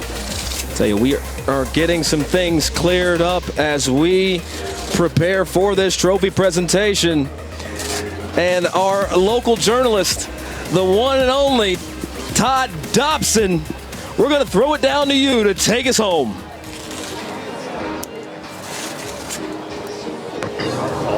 Let's give it up for one hell of a 2026 Grass Clippings Open. I'm down here with owner Jeremy Davis, Rocky, and the two guys that stole the show tonight, Austin Quick and Tyler Waworski. We've been through a lot. Feel like you guys started this league. Tell me how it feels to win the 2026 GCO. We didn't start this league. You started this league. It means everything to us. This is our home. This is our home course. These are our people. You guys are our people. This is something that we wanted. Yeah. We got it. And You tasted it. we tasted it 2 years ago. We were in a playoff, and we lost to Kittles, and Kittles is an unbelievable player. But you got to give me the number one spot now. We'll see how the numbers fall. Congratulations on protecting the home turf. I'm going to hand it over now to Gregory DeVincent, Vice President of Marketing for Gila River Resorts and Casinos, to give the trophy we've all been playing for. Absolutely. Just want to say on behalf of Gila River Resorts and Casinos, congrats to the winners of the 2026 Grass Clippings Open, the Phoenix United, the Austin, and Tyler. You guys really did it. Great job. Yeah. Yeah.